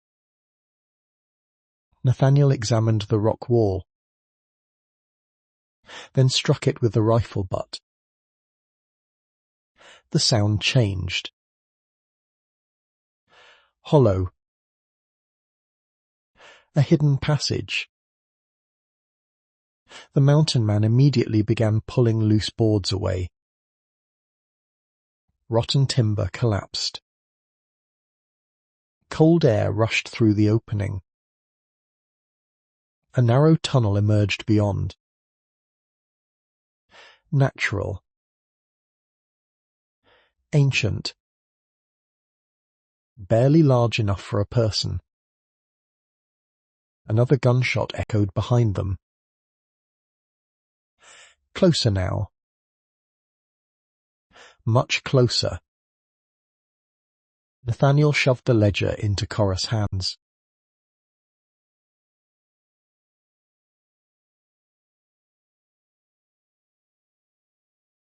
His expression hardened. She stared at him, then at the tunnel, then back again. Something unexpected happened. Not fear, not panic. Anger. Pure anger. At being told to run while others carried the danger. At losing homes. Losing security. Losing dignity. At always being expected to retreat. Nathaniel looked genuinely surprised. The moment lasted only a second. Then footsteps appeared at the end of the aisle. A shadow. A rifle barrel. No more time. Cora grabbed Nathaniel's sleeve and pulled. Hard. The mountain man stumbled. Not enough to fall. Enough to move. The shot missed him by inches. The bullet shattered stone where his head had been. Nathaniel reacted instantly. He fired. The cavern thundered. A man cried out. Then silence. No celebration followed, because more attackers remained. Nathaniel stared at her.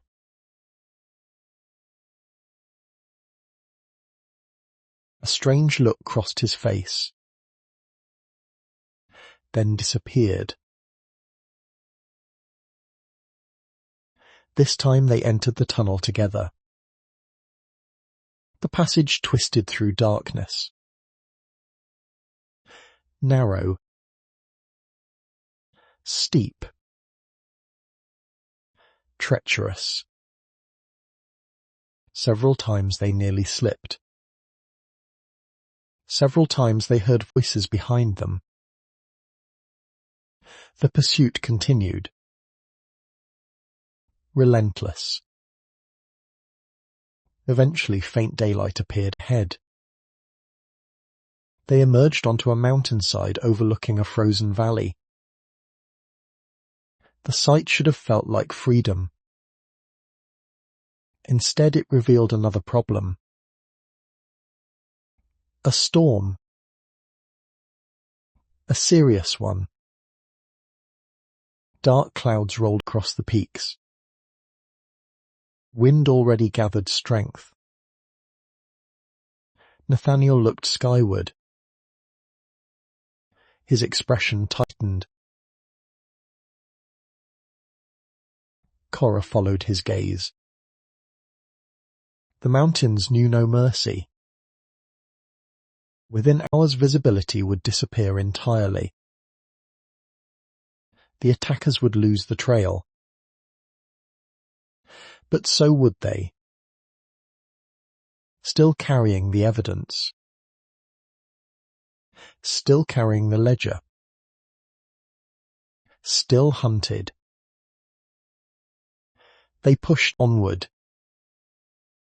Snow began falling before sunset. By nightfall the storm became vicious. The world vanished beyond 20 feet. The horses struggled. The trail disappeared. Every direction looked identical.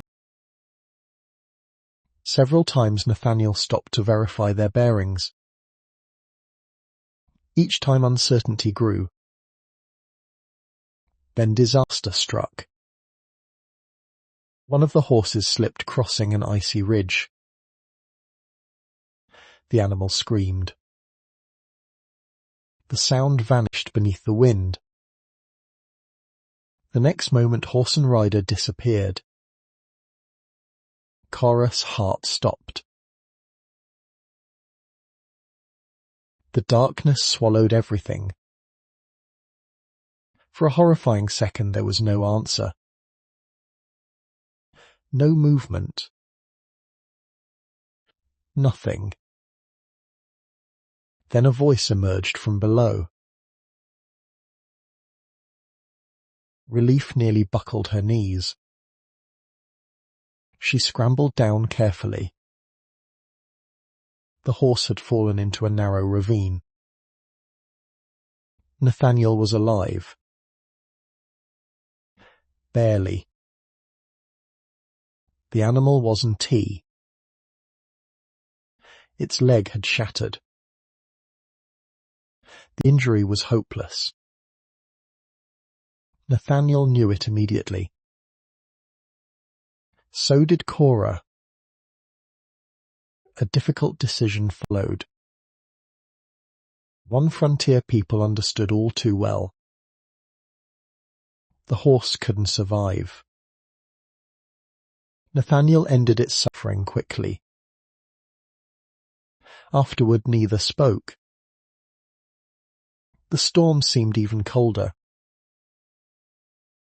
Even crueler. Now they had one horse. Half their supplies. And miles still separating them from safety. By midnight both were exhausted. The wind had become unbearable. Visibility vanished entirely. Nathaniel finally spotted an abandoned trapping shelter tucked beneath a cliff face. A miserable structure. Half collapsed. Drafty.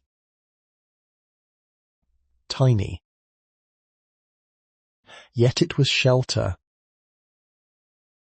And shelter meant survival. They barricaded the entrance. Built a fire. Collapsed beside it. For a long time neither spoke. The storm howled outside. The flames danced between them. Both looked exhausted. Both looked older than they had that morning. The weight of the day pressed heavily on the room. Eventually Nathaniel broke the silence. He finish. He didn't need to. Cora stared into the fire. Nathaniel nodded slowly. Then something unusual happened.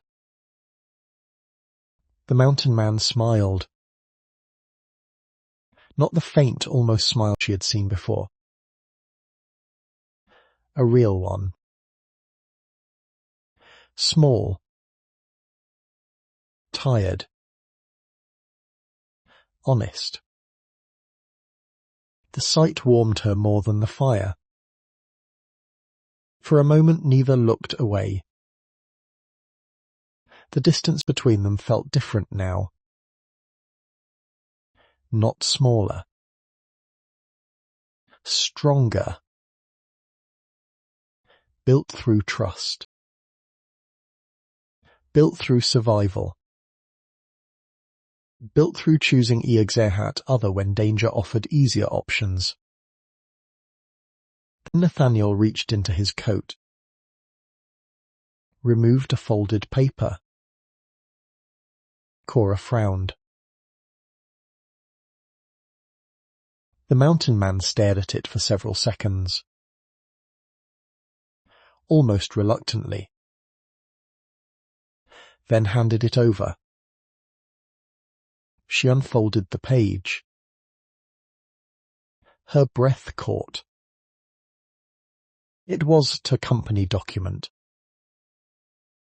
Or evidence. or a map. It was an old medical report, yellowed with age, signed by a doctor. The name at the top belonged to Elias Whitmore, her late husband. And the sentence near the bottom shattered everything she thought she knew. Patient diagnosed with permanent infertility following injury. Cora read the line again. And again.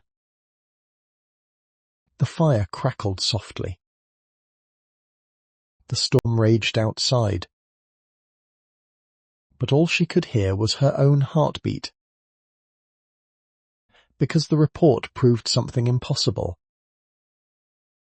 She had never been unable to have children. Elias had known it. For years. And he had let her carry the blame anyway. For a long time Cora simply stared at the document. The letters remained unchanged. Permanent infertility following injury. The words blurred. Then sharpened again. Then blurred once more. She had spent 6 years believing something was wrong with her. 6 years enduring whispered conversations that stopped when she entered a room. 6 years of herbal remedies. Church prayers, embarrassing examinations, and sympathetic looks she never wanted. All while Elias knew. The truth had existed the entire time. Written plainly on a single page. Signed by a doctor. Filed away. Hidden. The realization hurt more than the eviction. More than Martha Whitmore's insults. More than the loneliness. Because humiliation inflicted by strangers could be endured. Betrayal from someone you loved cut deeper. Nathaniel watched quietly. He didn't interrupt. Didn't offer comfort before it was wanted. That restraint made it easier somehow. Eventually Cora folded the paper. Her hands trembled. Nathaniel stared into the fire.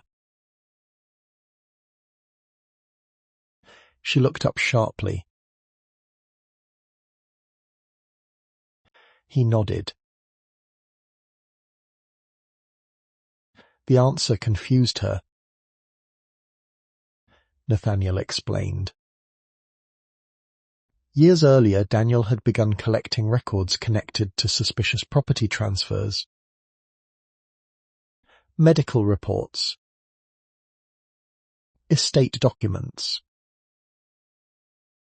Insurance claims.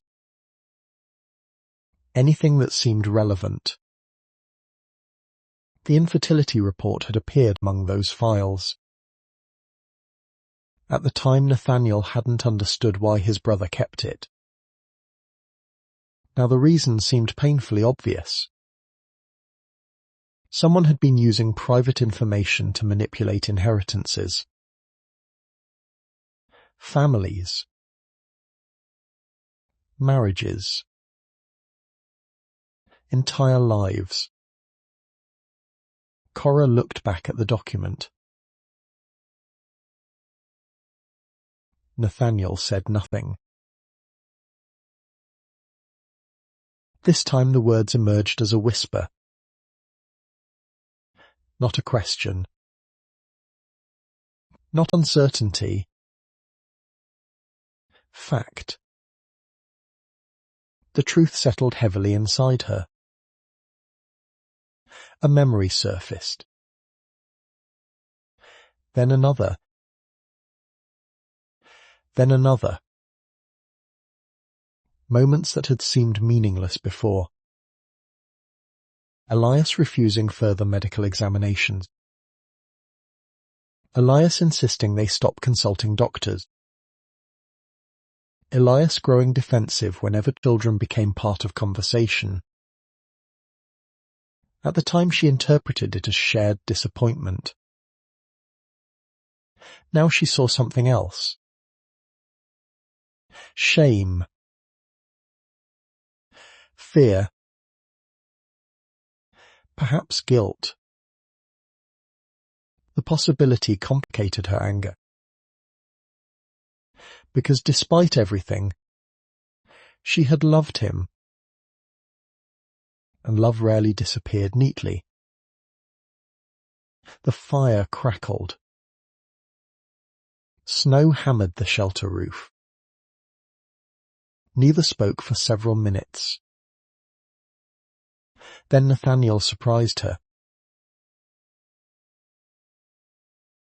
Cora looked up. Nathaniel shrugged.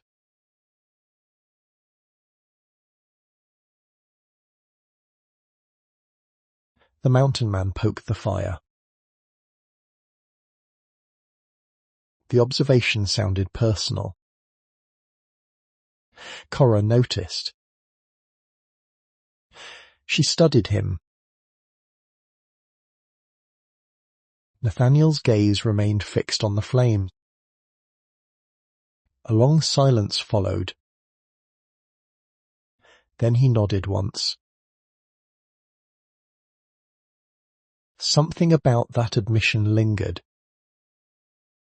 The shelter suddenly felt smaller, more intimate, not romantic, not yet, just honest. Two wounded people sitting beside the same fire. Eventually exhaustion won. The storm continued throughout the night. Neither slept well. By dawn the worst had passed. The mountains emerged from white silence. Beautiful. Cold. Unforgiving. They resumed their journey immediately. The evidence had become too valuable. Too dangerous. And every hour increased the chance someone else would reach it first. The ride south proved slow. Fresh snow-buried trails. Several crossings required detours. Yet by late afternoon Black Hollow finally appeared in the distance. Relief lasted less than a minute. Something was wrong. Smoke rose above town. Too much smoke. People crowded streets. Wagons stood abandoned. Even from a distance they could sense chaos. Nathaniel saw it too. He urged the horse forward. The closer they came, the worse it looked. A building had burned. Recently. Still smouldering. Blackened beams jutted toward the sky. Ash drifted across muddy streets. Townspeople gathered in clusters speaking urgently. The moment Margaret Hensley spotted them, she rushed forward. Relief flooded her face. Then fear returned. Everything stopped. Nathaniel dismounted instantly. Margaret swallowed. The world seemed to tilt. Nathaniel's expression changed so quickly it frightened Cora. Gone was the patient mountain man. Gone was the calm. Only raw fear remained. Margaret struggled to speak. Nathaniel grabbed her shoulders. The widow pointed toward the burned building. A stable boy came running. Breathless. Terrified. Nathaniel turned. The young man pointed toward the northern road.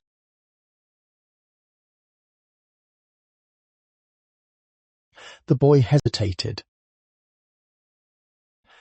then nodded. One name emerged. Deputy Carl Sutton. Sheriff Boone-S deputy. The silence afterward felt deadly. Because everyone understood. A deputy could move through town without questions. A deputy could transport a child without suspicion. A deputy could make people look away. Nathaniel's hands clenched into fists. For a moment Cora genuinely thought he might kill someone. Then the mountain man closed his eyes. One breath. Then another. Control returned. Barely. The statement wasn't dramatic. It was inevitable. Margaret stepped forward. Nathaniel looked at her. The widow handed him a folded paper. A summons. Official. Stamped. Signed. Nathaniel unfolded it. His jaw tightened immediately. Cora leaned closer. The document ordered Nathaniel Blackwood to appear before the county court in 48 hours. Charges included fraud, theft, illegal possession of company property, and conspiracy regarding land records. Cora stared. The accusations were absurd. Nathaniel laughed once. A short, dangerous sound. Margaret nodded miserably.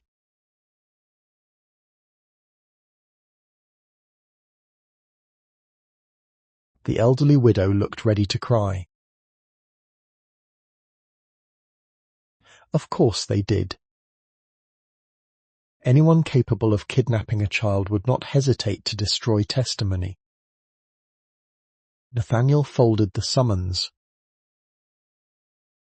Carefully. Very carefully. The motion worried Cora. People often became most dangerous when they appeared calm. Then another voice interrupted. A preacher emerged from the crowd. An older man. Respected. Trusted. His face looked pale. Mr. Blackwood. Nathaniel turned. The preacher removed his hat. He handed over a newspaper. Special edition. Printed only hours earlier. The headline covered nearly half the front page. Local mountain man accused of fraud scam. Nathaniel read silently, then handed it to Cora. The article described him as a criminal manipulating widows and forging documents. A thief. A swindler. A dangerous man. The lies were astonishing, but not surprising. Samuel Mercer controlled money. Money controlled newspapers. The campaign had already begun. Character assassination. Public opinion. Isolation. The same strategy used against countless others. Cora looked around. People watched. Some uncertain. Some suspicious. Some already convinced. The enemy was to merely attacking Nathaniel. They were preparing the town.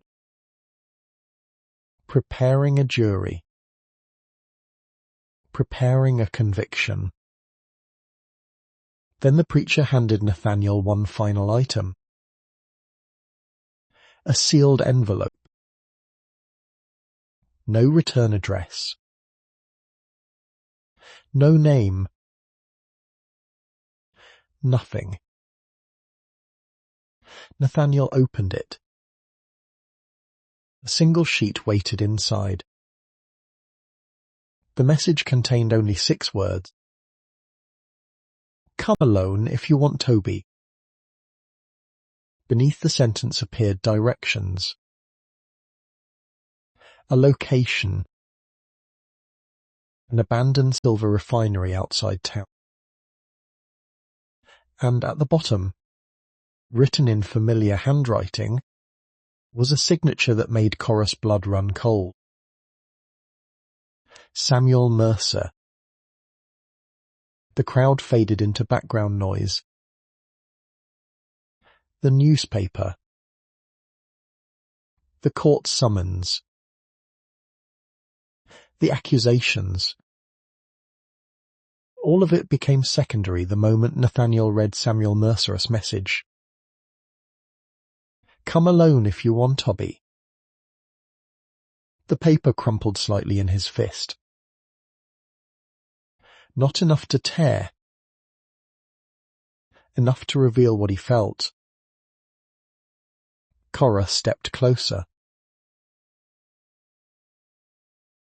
Nathaniel didn't answer. Still nothing. The silence worried her, because she can't escape exactly what he was thinking. A father. A kidnapped son. Logic rarely won those battles. His eyes finally met hers, and what she saw there frightened her. Not recklessness. Certainty. The kind that came when a man decided something long before speaking it aloud.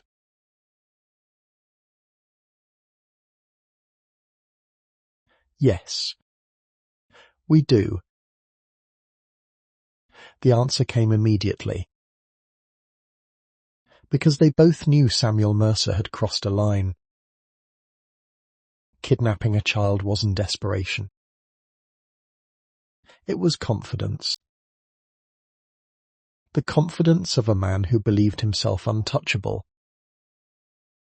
Nathaniel folded the note carefully, then tucked it inside his coat. Relief touched Cora. At least he was charging toward the refinery immediately. Not yet. The next several hours became a race against time. Margaret S. House transformed into a temporary headquarters. Documents covered tables. Maps covered walls. Witness statements accumulated. People came and went, some offering help, others offering warnings. By nightfall, a clearer picture had emerged. The abandoned refinery sat several miles east of town. Built during an earlier silver boom. Closed for over a decade. Officially deserted. Unofficially, locals reported lights there at night. Wagons. Activity. Men with rifles.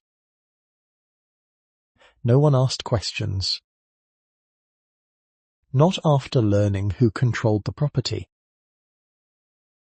Samuel Mercer. Cora studied the map. Something bothered her. A feeling. A detail refusing to settle. Nathaniel noticed. She pointed toward the refinery. Nathaniel leaned closer. Several seconds passed. Then understanding appeared. The refinery sat directly between Black Hollow and the old mountain archive. A strategic position. A checkpoint. A control point. Mercer S. operation had layers. Far more layers than they initially realized. Then another visitor arrived. Unexpected.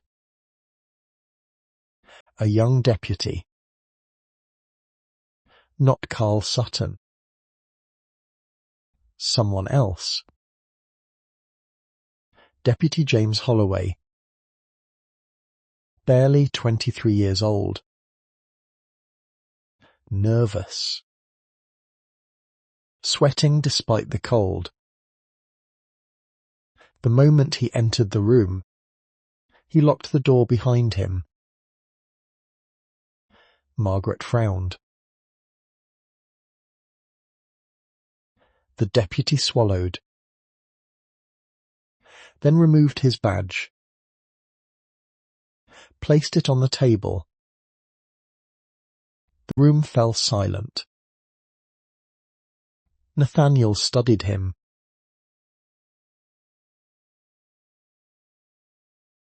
The answer emerged quietly. Yet it carried weight. Because frontier men did not surrender badges lightly. Deputy Holloway looked exhausted. Guilty. Ashamed. Nathaniel's eyes narrowed.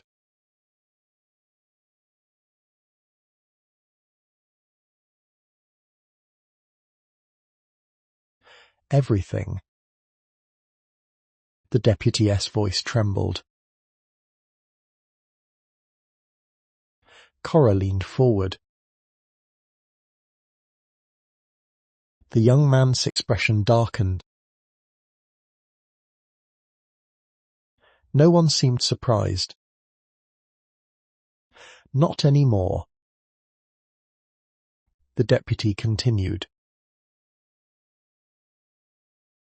How much? Nathaniel asked. The deputy laughed bitterly.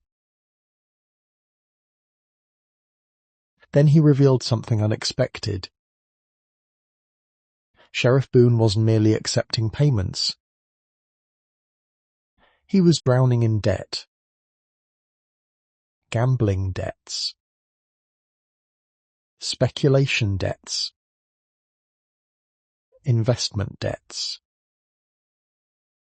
Mercer had purchased those debts years earlier. The sheriff became a prisoner long before becoming a partner. That detail mattered, because it changed the story. Corruption motivated by greed was one thing. Corruption motivated by desperation created weaknesses. Leverage. Pressure points. People trapped by fear often left evidence behind. Cora immediately seized upon it. The deputy looked confused.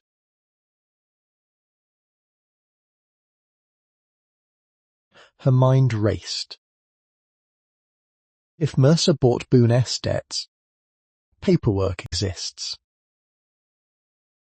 Nathaniel understood immediately. And once again he gave her the look she had begun recognizing. The look he wore whenever he realized she saw something others missed. The deputy nodded slowly.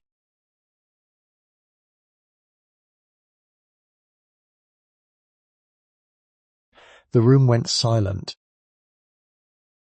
Then Nathaniel smiled. A dangerous smile.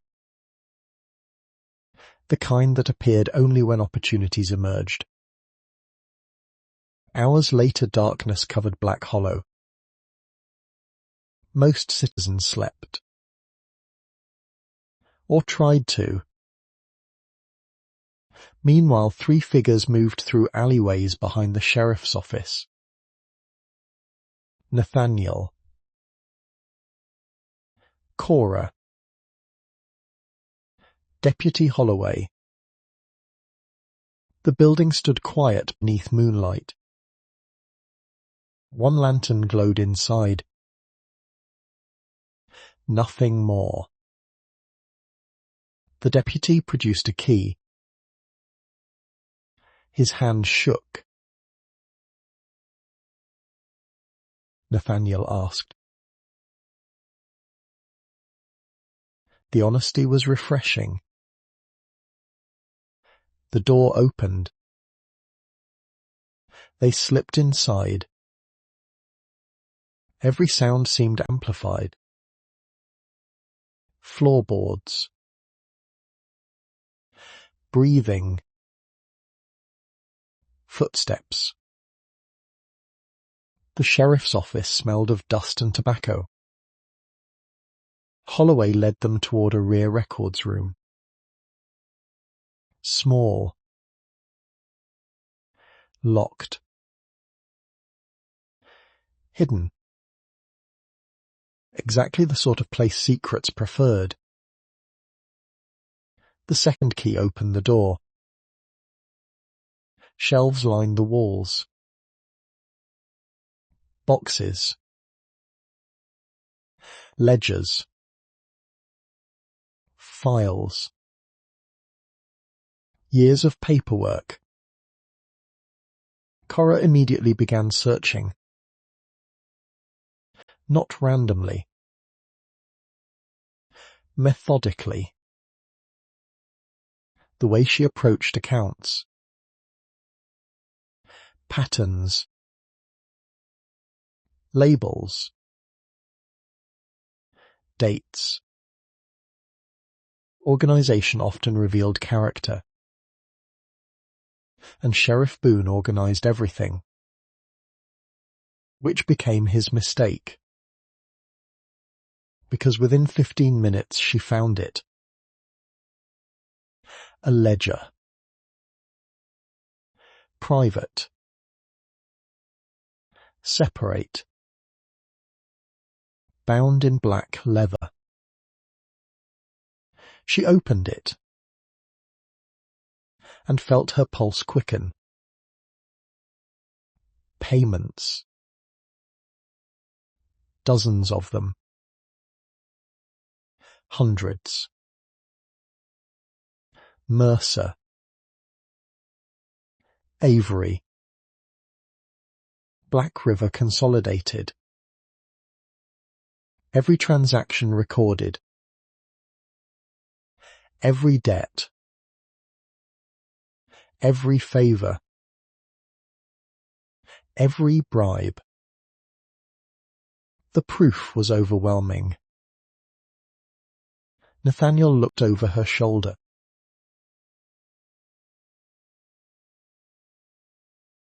Cora shook her head. His eyebrows lifted.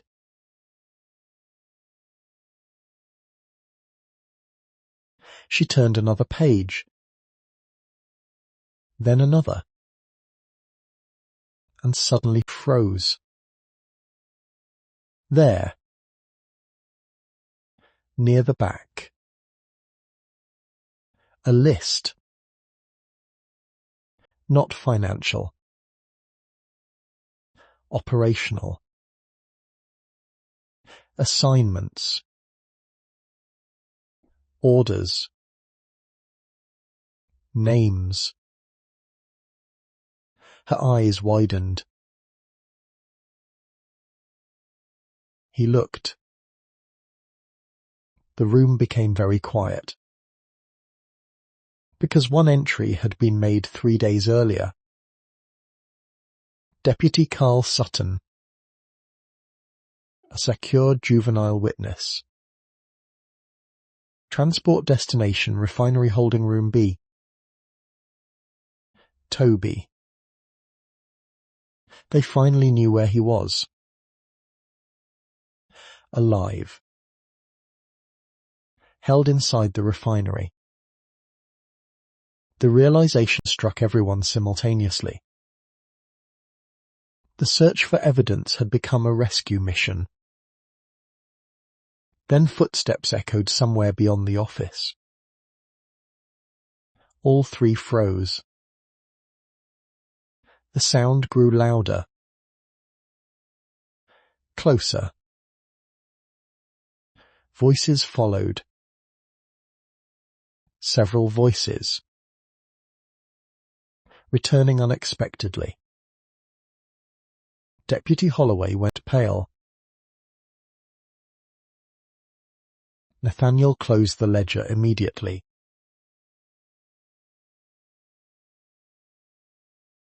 Another voice sounded from the hallway. Then another. The front door opened. Men entered the building. Not one. Several. Too many. Nathaniel looked toward the rear window. Then toward the hallway. Then at the ledger in Cora's hands. Finally he made a decision. A sensible choice. The correct choice. Unfortunately, it was already too late. A shadow appeared beneath the records room door. Then another. The handle slowly began to turn. And a familiar voice echoed from the other side. Smooth. Polite. Dangerous. Thomas Avery. The handle stopped turning.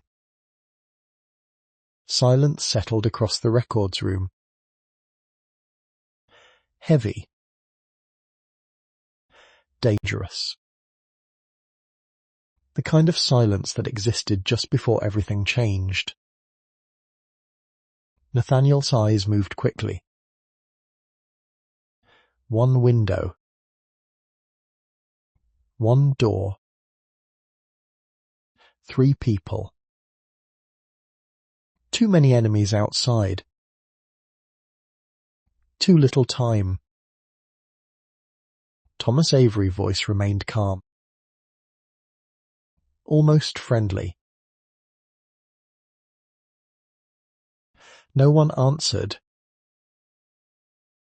The lawyer chuckled softly. Deputy Holloway looked ready to faint. Nathaniel noticed. The young deputy nodded. Immediately. Gratefully.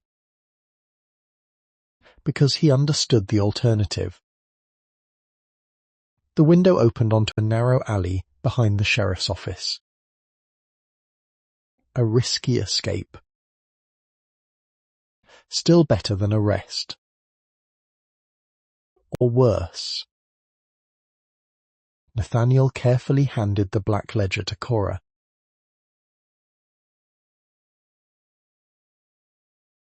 The interruption surprised him. Cora's voice remained steady. For a second the mountain man looked like he might argue. Then footsteps approached from the hallway. More men. No more time. Nathaniel nodded once. Together they climbed through the window. Cold night air struck their faces. The alley stood empty. For now. They moved quickly. The moment their boots touched the ground, the records room door crashed open behind them. Voices erupted. Shouting. Orders. Anger. Someone had discovered the escape. The chase began immediately. Nathaniel led them through back streets, across storage yards, behind warehouses. Twice they changed direction. 3 times. 4. The goal was T-speed. It was confusion. The mountain man understood pursuit. The same way wolves understood pursuit. Eventually the shouting faded. Distance grew. The danger lessened. Only slightly. By midnight they reached Margaret Hensley's house. Exhausted. Cold. Still carrying the evidence. Deputy Holloway immediately spread Boone's private ledger across the table. The proof was devastating. Years of payments. Years of corruption. Years of blackmail. Enough to destroy careers. Enough to destroy Mercer himself. Yet one problem remained. The court hearing. Tomorrow. Mercer controlled the sheriff. The newspaper. Half the town. Perhaps more. Evidence alone would not be enough. They needed witnesses. People willing to stand publicly against him. People willing to risk everything. The realization hung heavily over the room. Then Margaret surprised everyone.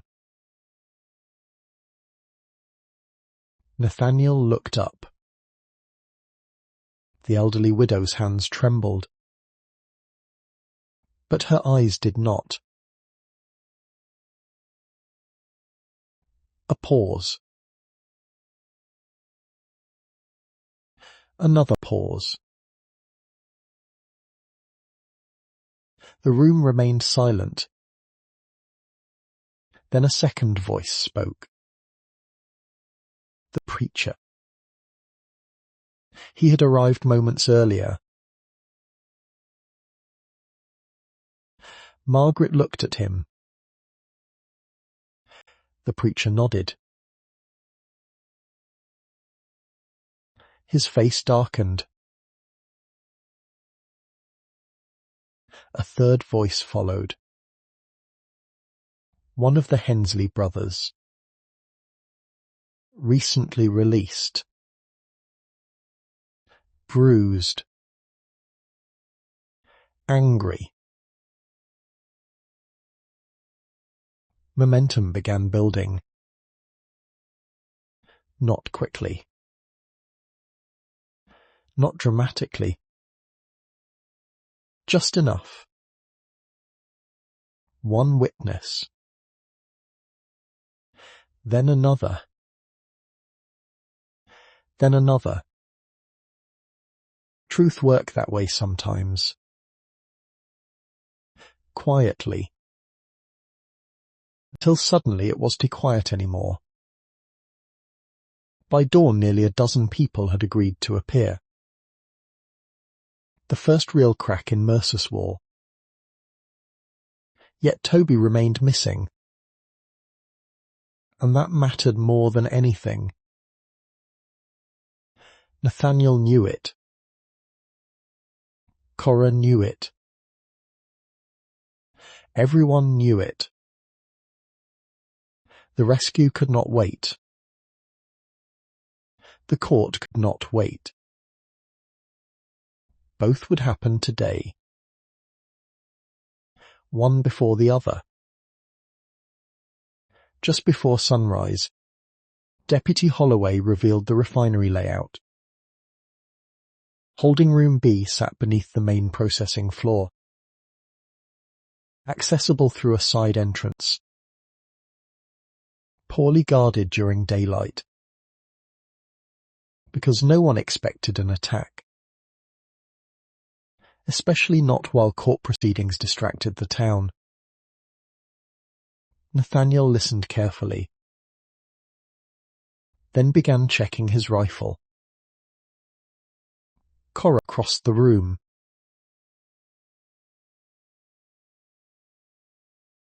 The answer arrived instantly. She folded her arms. Nathaniel sighed. Already recognizing the expression. The same expression she wore before pulling him into a tunnel while bullets flew overhead. The same expression she wore whenever she decided something. Eventually he gave up. The rescue began an hour later. The abandoned refinery looked exactly as expected. Silent. Weathered. Dangerous. Massive smokestacks rose above crumbling stone buildings. Broken windows stared across empty yards. The place resembled a corpse. Except corpses didn't usually employ armed guards. 2 men watched the eastern entrance. Another patrolled nearby. Nathaniel observed quietly from concealment. Then nodded toward Holloway. The deputy swallowed. Stepped into view. The guards immediately recognized him. Exactly as planned. Their attention shifted. Questions followed. Confusion followed. Nathaniel moved. Fast. Efficient. One guard disarmed. Another tackled. A third surrendered before the fight truly began. Minutes later they entered the refinery. The interior smelled of dust and rust. Ancient machinery loomed from darkness. Massive gears. Conveyors. Furnaces. All silent. The deeper they travelled, the colder it became. Then they found holding room B. The door stood locked. Nathaniel didn't hesitate. One strike shattered the latch. The door burst inward. And there he was. Toby. Alive. The boy sat chained to a metal support beam. Thin. Exhausted. Frightened. Yet alive. The moment he saw Nathaniel, something changed in his face. Relief. Pure relief. Nathaniel crossed the room instantly. The chains fell moments later. Toby practically launched himself forward. The mountain man caught him. Held him. Neither spoke. Neither needed to. Cora looked away briefly. The moment felt private. Important. Earned. Then footsteps echoed somewhere above. Everyone froze. More men. Many more. Mercer's people had discovered them. The rescue was complete. The escape had not begun.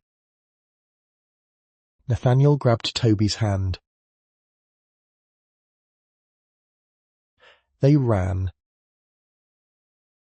Through corridors. Across platforms. Past rusting equipment. Voices exploded behind them. The refinery awakened. Shouting. Gunfire. Pursuit. The chase continued until they emerged outside. Only then did they realize something. A crowd waited beyond the gates. Hundreds of people. Wagons. Horses. Citizens. Because word had spread. About the trial. About the accusations. About Nathaniel Blackwood. And at the centre of the gathering stood Samuel Mercer himself. Perfectly dressed. Perfectly composed. Surrounded by lawyers. Deputies. Reporters. The businessman smiled. As though everything remained under control. As though he had already won. Sheriff Boone stepped forward carrying official papers. Nathaniel ignored him. Instead he handed Toby to Cora. Then removed Boone's ledger from his coat. The crowd noticed. Whispers spread. Mercer's smile weakened slightly. Only slightly. But Cora saw it. And for the first time, she realized something important. The rich businessman was too calm. He was worried, because he didn't know exactly what evidence survived. The courthouse bell began ringing. Once. Twice. 3 times. The hearing had begun. Mercer looked toward the crowd, then toward the courthouse, then back toward Nathaniel. "Last chance," he said quietly. Nathaniel's expression never changed. Mercer's smile disappeared. The mountain man looked at the rescued boy, then at Cora, then at the growing crowd. Finally he answered. An hour later the courthouse overflowed with people. Every seat occupied. Every aisle packed. Tension filled the room. The judge entered. Witnesses gathered. Mercer sat confidently beside Thomas Avery. Sheriff Boone remained pale, sweating, uneasy. As proceedings finally began, Cora placed Boone's ledger, the archive records, the forged transfers, and Daniel Blackwood's evidence onto the courtroom table. The room fell silent. Because for the first time, the truth had arrived. And Samuel Mercer suddenly looked like a man seeing the gallows for the first time. The silence inside the courthouse felt almost sacred. Hundreds of eyes fixed themselves upon the evidence stacked across the table. Ledgers, property transfers, death records, private financial accounts, years of hidden transactions, years of lies, years of stolen lives. For the first time since arriving in Black Hollow, Samuel Mercer no longer looked untouchable. He looked cornered. The judge adjusted his spectacles. His expression remained neutral.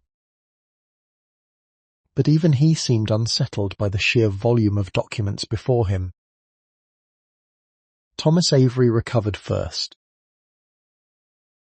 Naturally, men like him survived by speaking before others could think. "Your Honour," he began smoothly, "none of this proves criminal conduct." Several heads nodded. A few murmured agreement. The lawyer continued. He gestured toward Nathaniel. The crowd shifted. Doubt. Uncertainty. Mercer visibly relaxed. Just a little. Enough for Cora to notice. And that was when she understood exactly how the businessman expected to survive. Confusion.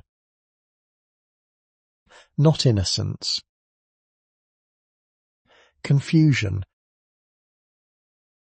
If people argued long enough, truth became harder to recognize. The strategy had worked for years. Perhaps decades. The judge turned toward Nathaniel. Before Nathaniel could answer, Cora stood. The movement surprised nearly everyone, including herself. The courtroom quieted. The judge studied her. Mrs. Whitmore? She swallowed, then stepped forward. Years earlier she would have hated standing before a crowd, hated the attention, hated the whispers. Now she no longer cared. Too much had happened. Too much had been taken. Too many people had suffered. The fear remained. But dignity mattered more. Her voice carried farther than she expected. The judge nodded. Cora opened Boone's ledger. Not dramatically. Not theatrically. Simply. The way a bookkeeper presented facts. She pointed toward entries. Dates. Transfers. Amounts. The language of numbers. The language she trusted. She turned another page. Another page.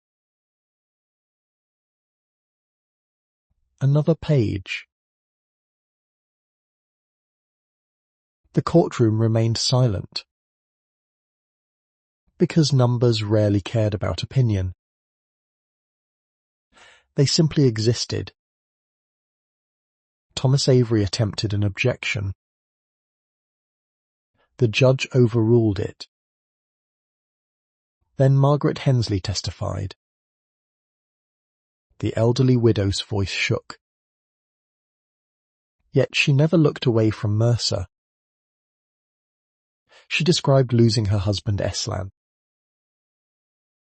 The suspicious paperwork. The pressure. The fear.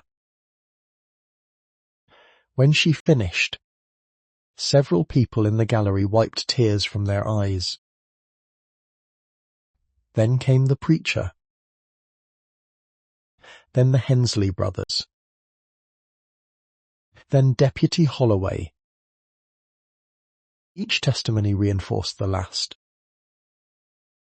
Piece after piece. Brick after brick. The wall around Mercer began to crack. Still he remained composed. Still he fought. Until Sheriff Boone took the stand. That was the moment everything changed. The sheriff looked exhausted. Defeated. Older than he had 24 hours earlier. The judge asked simple questions. At first Boone denied everything. Then Cora produced debt records.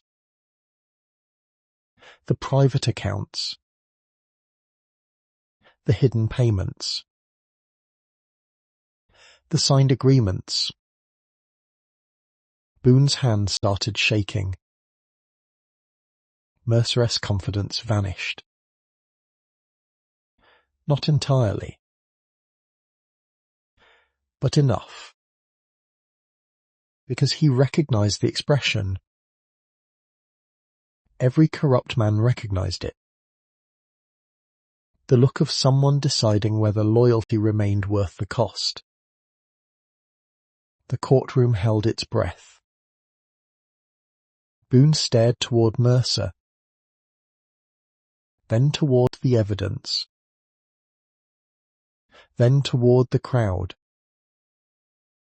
Finally he lowered his head and broke. The confession emerged slowly, painfully. But once it started, it refused to stop. Years of corruption, years of intimidation, years of manipulated investigations. Merciless lawyers objected repeatedly. It no longer mattered. The truth had escaped. And truth, once free, rarely returned to its cage. By afternoon the courtroom resembled a battlefield. Not of violence, of revelation. Each new testimony exposed another layer, another crime, another victim, another lie. Then came the final blow. Daniel Blackwood. Not in person. Through evidence, through records, through the hidden archive, through the pocket watch, through notes left behind years earlier. The investigation Mercer thought he buried forever returned to haunt him. Nathaniel sat silently while the documents were read aloud. His hands never shook. Yet Korokanoive kept what it. Every word brought his brother back. Every fact reopened old wounds. Eventually the judge called for recess. The courtroom erupted. People spoke loudly, argued, pointed, whispered. Mercer remained seated, alone, for the first time in years. Because Thomas Avery had quietly disappeared, so had several company representatives. Cowards often fled before collapse finished. Mercer noticed. His expression darkened. By evening the verdict arrived. Not the final criminal verdict. That would require higher courts. Longer proceedings. More investigations. But the immediate ruling was devastating. Property seizures suspended. Company records confiscated. Sheriff Boone removed from office. Mercer detained pending formal charges. Black River Consolidated placed under federal review. The judge gavel echoed through the courthouse. And just like that, the empire began falling apart. Mercer stood as deputies approached. His eyes found Cora. Then Nathaniel. Then Toby. For a brief moment the powerful businessman looked surprisingly ordinary. Not a monster. Not a mastermind. Just an aging man whose greed finally exceeded his luck. He opened his mouth. Perhaps intending a threat. Perhaps an excuse. No one cared. The deputies led him away. The crowd erupted. Not with cheers. Something quieter. Something better. Relief. Weeks later, spring finally arrived. Snow retreated from the mountains. Streams flowed freely. Grass returned. Life returned. Investigation continued across the territory. Dozens of families recovered stolen land. More evidence emerged. More arrests followed. Mercer's empire collapsed completely. Thomas Avery fled east and was eventually captured. Sheriff Boone accepted a plea agreement and testified against former associates. The valley slowly healed.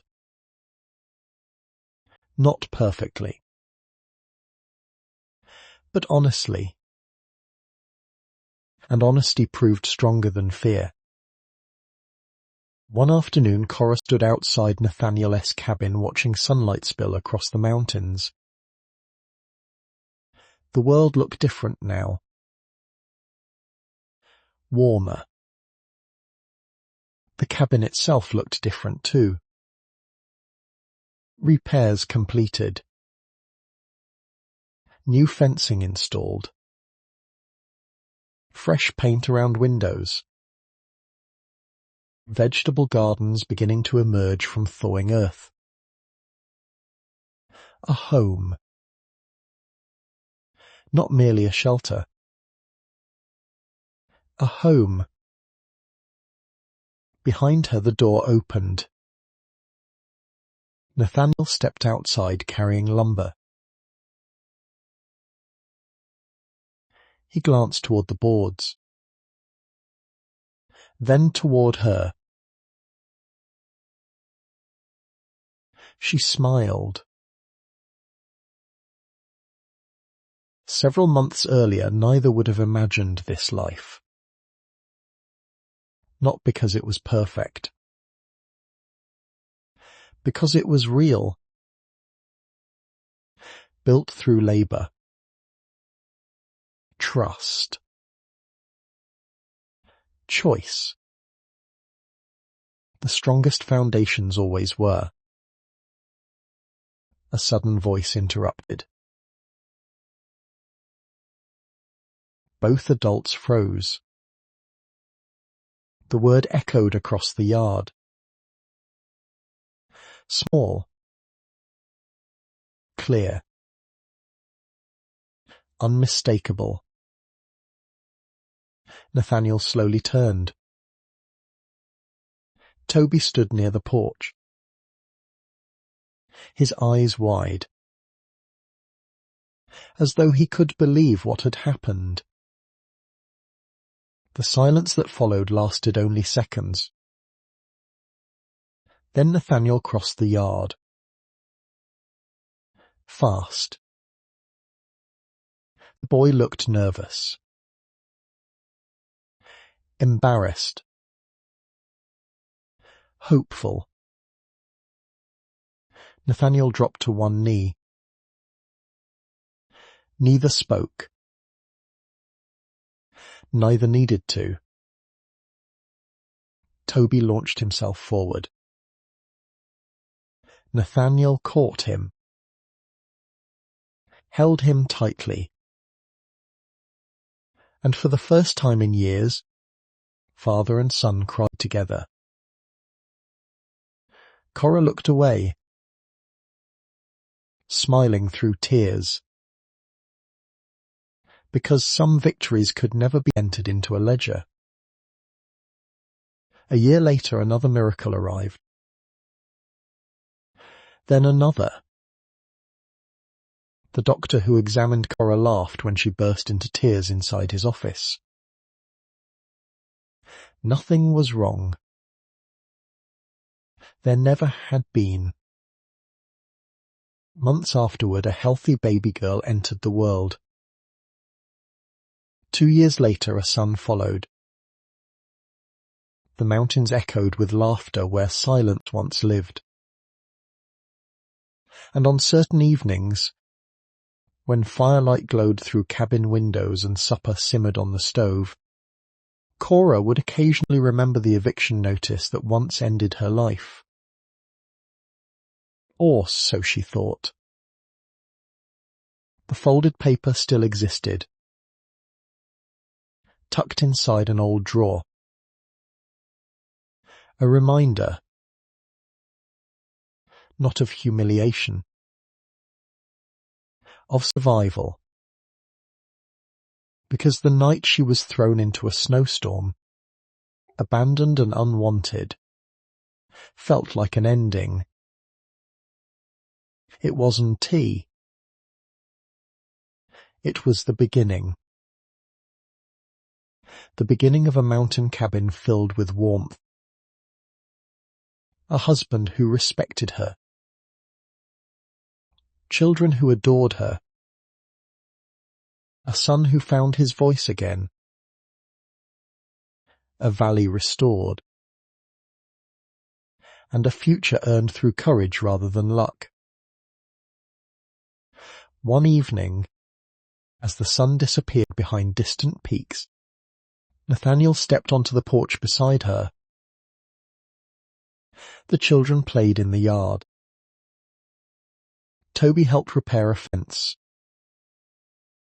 The baby laughed somewhere near the garden.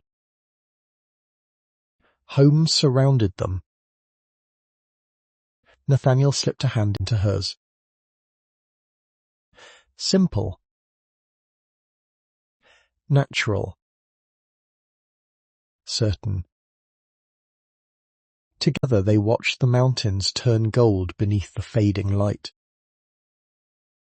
And for the first time in a very long time, neither of them feared tomorrow. Because after everything they had endured, tomorrow finally belonged to them.